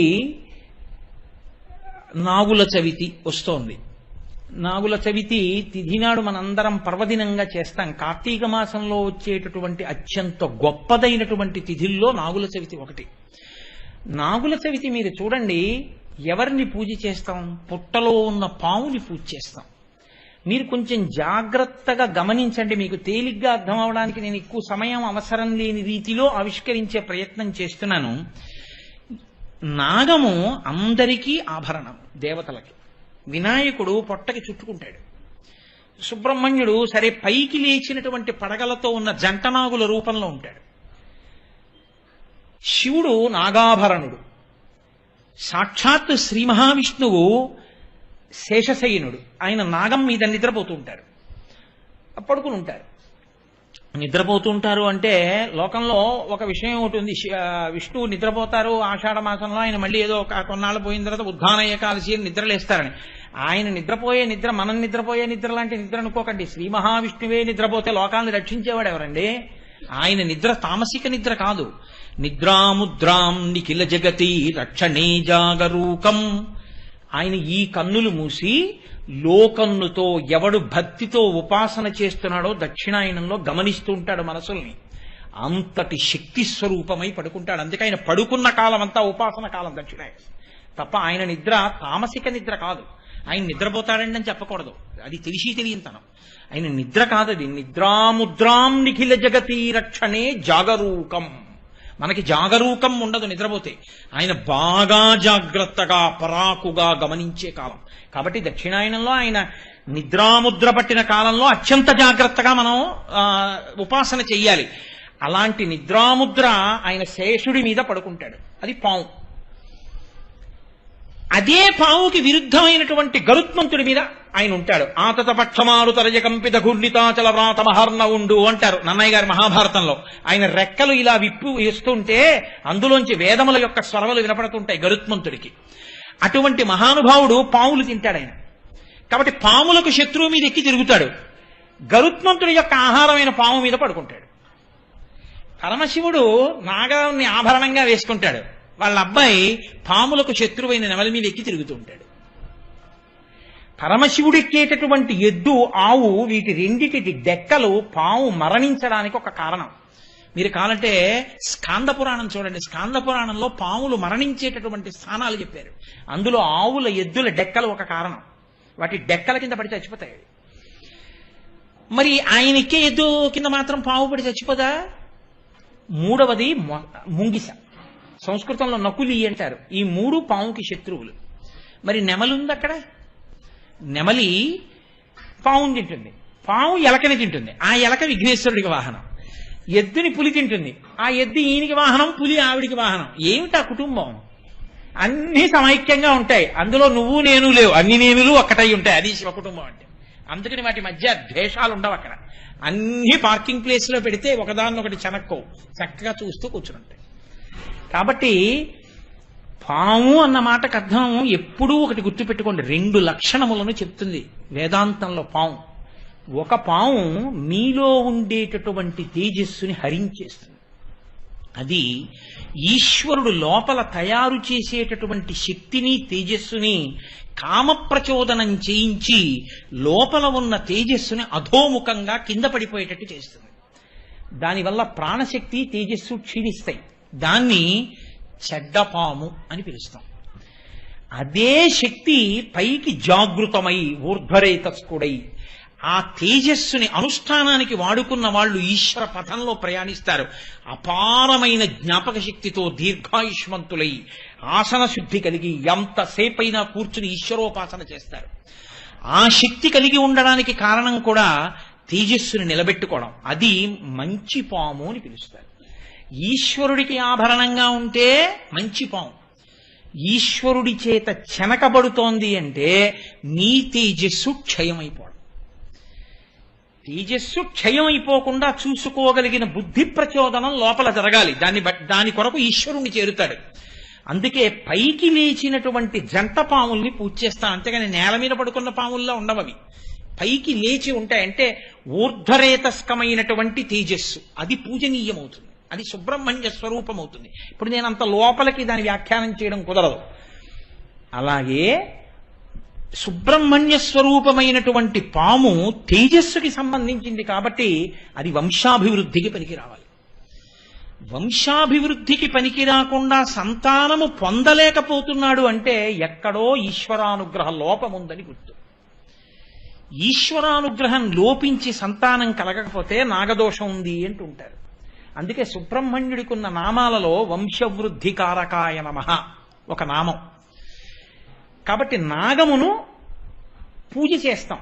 కానీ ప్రమాదకరమైన కాలమంతా ఎప్పుడో తెలుసా అండి? ఇప్పుడే. కార్తీక మాసంలో ఏమవుతుందంటే పంట రంగు మారుతుంది. ఇప్పుడు ఆకుపచ్చగా ఉన్న చేలన్నీ పసుపచ్చగా మారుతాయి. అంటే పాలు పోసుకుంటున్నాయి కంకులు అంటారు. ఈ సమయంలో రైతు ఏం చేస్తాడంటే తన గుండెల వరకో కడుపు వరకో పెరిగిపోయినటువంటి పొలానికి మధ్యలో ఉన్న సన్నని కాలిబాట మీద నడుస్తూ కిందకి చూడడం, పైకే చూస్తూ మొక్కలన్నిటి మీద మందు చల్లుతాడు. లేకపోతే చిలకల్ని వాటిని తరుగుతూ ఉంటాడు. అప్పుడు ఇలా పైకే చూస్తాడు. సన్నని ఇరుకైన కాలిబాట మీద రైతు వస్తున్నాడన్న విషయం తెలియక ఏ ఎలకని తిందామనో లేకపోతే ఎలకని తిని ఉన్న కారణం చేతో కప్పని మింగి ఉన్న కారణం చేతో ఆ చిన్న కాలిబాట మీద అట్నుంచి ఇటుకు పడుకుంటుంది పాము. ఈయన వెళ్ళి దాన్ని తొక్కుతాడు. అక్కడి నుంచి దానికి క్లేశం కలుగుతుంది. ఈయన బెంగపెట్టుకుని అది ఈయన్ని చూసిందేమో ఏమైనా చేసిందేమో అని దాన్ని చంపుతాడు. చంపిన దగ్గర నుంచి బెంగెట్టుకుంటాడు. అయ్యో నేను ఆ పావును చంపాను, అంత పెద్ద పావును చంపాను, ఏమవుతుందో అంటుంటాడు. ఈశ్వర, మేము మీ యందు సుబ్రహ్మణ్య స్వరూపాన్ని చూసి వంశవృద్ధి కారకమై మేము ఈశ్వరుణ్ణి చేరుకోవడానికి కారకమైన తేజస్సుని చూసి పూజ చేసే వాళ్ళమే కానీ మేము వైరభావనతో చంపడం అన్నది మాకు జీవితంలో ఎప్పుడూ లేదు. మాకు సనాతన ధర్మంలో వేదం అలా చెప్పలేదు. మీ యందు మేము ఈశ్వరుణ్ణే చూసి పూజ చేస్తాం. కానీ మా కర్మ కాలి రైతు తొక్కితే రైతుదే పాపం అనుకోకండి. ఆయన పట్టుకొచ్చిన అన్నం మీరు తింటలా, మీకు వస్తుంది ఆ పాపం. కాబట్టి ఆ అన్నం తినకపోతే మీకు నాకు బతుకు లేదు. కానీ మీకోసం నా కోసం ఆయన తొక్కుతున్నాడు, ఆయన కొడుతున్నాడు. ఈ పాప నివారణ చేసుకోవడానికి కార్తీక మాసంలో ప్రత్యేకించి నాగుల చవితి నాడు పాప నివారణ కొరకు పుట్ట దగ్గరికి, అది ఉండే స్థానం దగ్గరికి మనం పెడతాం. వెళ్ళి పాలు పోసి అందరం, అంటే పండితుడా పామరుడా, ఏదో గొప్ప ఉపాసన చెయ్యడానికి అనువైనటువంటి సంస్కారములు పొందినటువంటి స్థితిలో పుట్టినవాడా, ఏ సంస్కారము లేక ఏమీ తెలియనిటువంటి స్థితిలో ఉన్నవాడా అని ఉండదు. ఆయన దగ్గరికి వెడితే చేసేది ఒకటి, పుట్టలో ప్రేమతో పాలు పోస్తాం. ఇది మా నిజస్థితి. మాకు మీ యందు ప్రేమ భక్తి, మేము చెనకడం మా ఉద్దేశ్యం కాదు. కాబట్టి నన్నేలు నా గన్న నన్నేలు తండ్రి, అక్కడికి వెళ్ళి దానికి పెద్ద సంస్కృత శ్లోకాలు పెద్ద హడావిడి ఉండవు. అక్కడికి వెళ్ళి పాలు పోసి అందరూ ఒక్కటే మాట చెప్తారు, నన్నేలు నా గన్న నన్నేదు తండ్రి, నేను పుట్టిన కులము నా ఇంటి వారు, ఆప్తమిత్రులకు వారు అందరైన వారు, చల్లగా చూడయ్య నా గన్న తండ్రి, పడగ తొక్కినచో పగవాడనుకోకు, నడుము తొక్కినచో నా వాడనుకో, తోక తొక్కినచో తొలగిపో తండ్రి, ఈ నూకలు పుచ్చుకొని మూకలను మాకిమ్ము, పిల్లల మూకలను మాకిమ్ము అని అడుగుతారు. ఎందుకంటే గృహస్థు సంతానాన్ని కదా కోరాలి, సంతానాభివృద్ధిని కోరుకోవాలి. ఆయన చేసిన దోషం వల్ల వచ్చినటువంటి అన్నాన్ని మేము తిన్నాం. ఆ అన్నములో పైకి ఉడికినది వీర్యమైంది. ఆ పైన ఉడికిన అన్నాన్ని తిని పురుషుడు వీర్యాన్ని పొందాడు. ఆ వీర్యము స్ఖలనమై భార్య యందు ప్రవేశించి సంతానకారకమవుతోంది. ఈశ్వర, తద్దోషము నన్ను కట్టి కుడుపకుండుగాక. ఆయన కూడా కావాలని చేసినవాడు కాదు. మాకు అన్నం పెట్టడం కోసం ఆయన ఆరుగాలము శ్రమించి తప్పక సన్నని కాలిబాటలో నడిచి తొక్కాడు. కాబట్టి పడగ తొక్కాడని పగవాడనుకోవద్దు, నడుము తొక్కాడు కాబట్టి నీవాడనుకో. నడుము తొక్కినచో నా వాడనుకో, తోక తొక్కినచో తొలగిపో తండ్రి. ఒకవేళ తోక తొక్కితే బుస్సని లేవద్దు, తొలగిపో. ఆ దోషాన్ని అక్కడతో విడిచిపెట్టేసి ఈ నూకలు పుచ్చుకో, మూకలు మాకి, పిల్లల మూకలు మాకి, బంధువుల మూకలు మాకి, మా మీద కోపం పెట్టుకోకు. మేము ఈశ్వరుణ్ణి పొందగలిగిన తేజస్సు మాలో నిలబెట్టు, మా బుద్ధులను అలా ప్రచోదనం చెయ్యి అని సమస్త ప్రాణికోటి యందు ఈశ్వరుణ్ణి చూసి ఆరాధన చేయడమే తప్ప విగ్రహాలకు ఆరాధన కాదు. ఈశ్వరుణ్ణి చూసి ఆరాధన చేయడం. అంతర్బహిశ్చ తత్సర్వం వ్యాప్య నారాయణ స్థిత. మేము అన్నం తినేటప్పుడు ఏ ప్రాణికి చిన్న కష్టం కలిగినా మేము తట్టుకోలేని ఉదార హృదయం, సున్నిత హృదయం వేదం మమ్మల్ని అలా సంస్కరించిందని మనుష్య జన్మ యొక్క సార్థకతని ఆవిష్కరించుకోవడం నాగుల చవితి నాడు ప్రతివారు చేసేటటువంటి కర్తవ్యం. కాబట్టి చక్కగా ఆ కోణంలో మీ దగ్గర లేకపోతే నేను రేపు నాగబాబు గారికి ఇది రాసి పట్టుకొచ్చి ఇస్తాను. ఇక్కడ ఒక బోర్డు మీద రాస్తారు. మీ దగ్గర లేకపోతే అలా చదివితే సంస్కృతం లేదు కదండి అని మీరు అనుకోక్కర్లేదు. చక్కగా మీరు ఒక కాగితం మీద రాసుకుని పుట్ట దగ్గరికి వెళ్ళి నూకలిచ్చి ఏదో గుడ్డు వేస్తారు, పాలు వేస్తారు, వేసి ఆయనని నిష్కల్మష హృదయంతో ఈ కోణంలో ప్రార్థన చేయండి. మీ తేజస్సు ఈశ్వరుల్లో కలవడానికి హేతు అవుతుంది. మీ వంశం అవిచ్ఛిన్నంగా పరంపరాగతంగా కొనసాగడానికి హేతు అవుతుంది. అలా నాగదేవతని పూజించే రోజు నాగుల చవితి. ముందు చెప్తే కదా మీరు ఏమైనా చేయడానికి అవకాశం ఉంటుంది. మీకు అన్నీ తెలుసు తెలియనట్టు ఉంటారనుకోండి. అయినా ఏదో నా ఆతృత లేకుండా నేను నాగుల చవితి నాడు సాయంకాలం చెప్పాను అనుకోండి, మీరు ఏమంటారు, ఇదేం అఘాయిత్యం రా, ఈ మాట ముందు పొద్దున్నన్నా చెప్పాలి నిన్నన్నా చెప్పాలంటారు. అందుకుని ముందుగా చెప్తున్నాను. రేపది పట్టుకొచ్చి నేను నాగబాబు గారికి ఇస్తాను, ఇక్కడ ఒక బోర్డు మీద రాస్తారు. మీ అందరూ కూడా అన్ని ప్రింట్లు వేసి అందించడం సాధ్యం కాదు కదా. మీ ప్రయత్నం కూడా ఉండాలి, పురుష ప్రయత్నం. ఓ పెన్నో కాగితం తెచ్చుకుని రాసుకోండి, రాని వాళ్ళు ఉంటే చక్కగా పుట్ట దగ్గరికి వెళ్ళి చదువుకోండి. ఇవాళకి శివనామంతో సరిపెట్టుకోండి, రేపు మహేశ్వర నామాన్ని ప్రస్తావన చేస్తాను.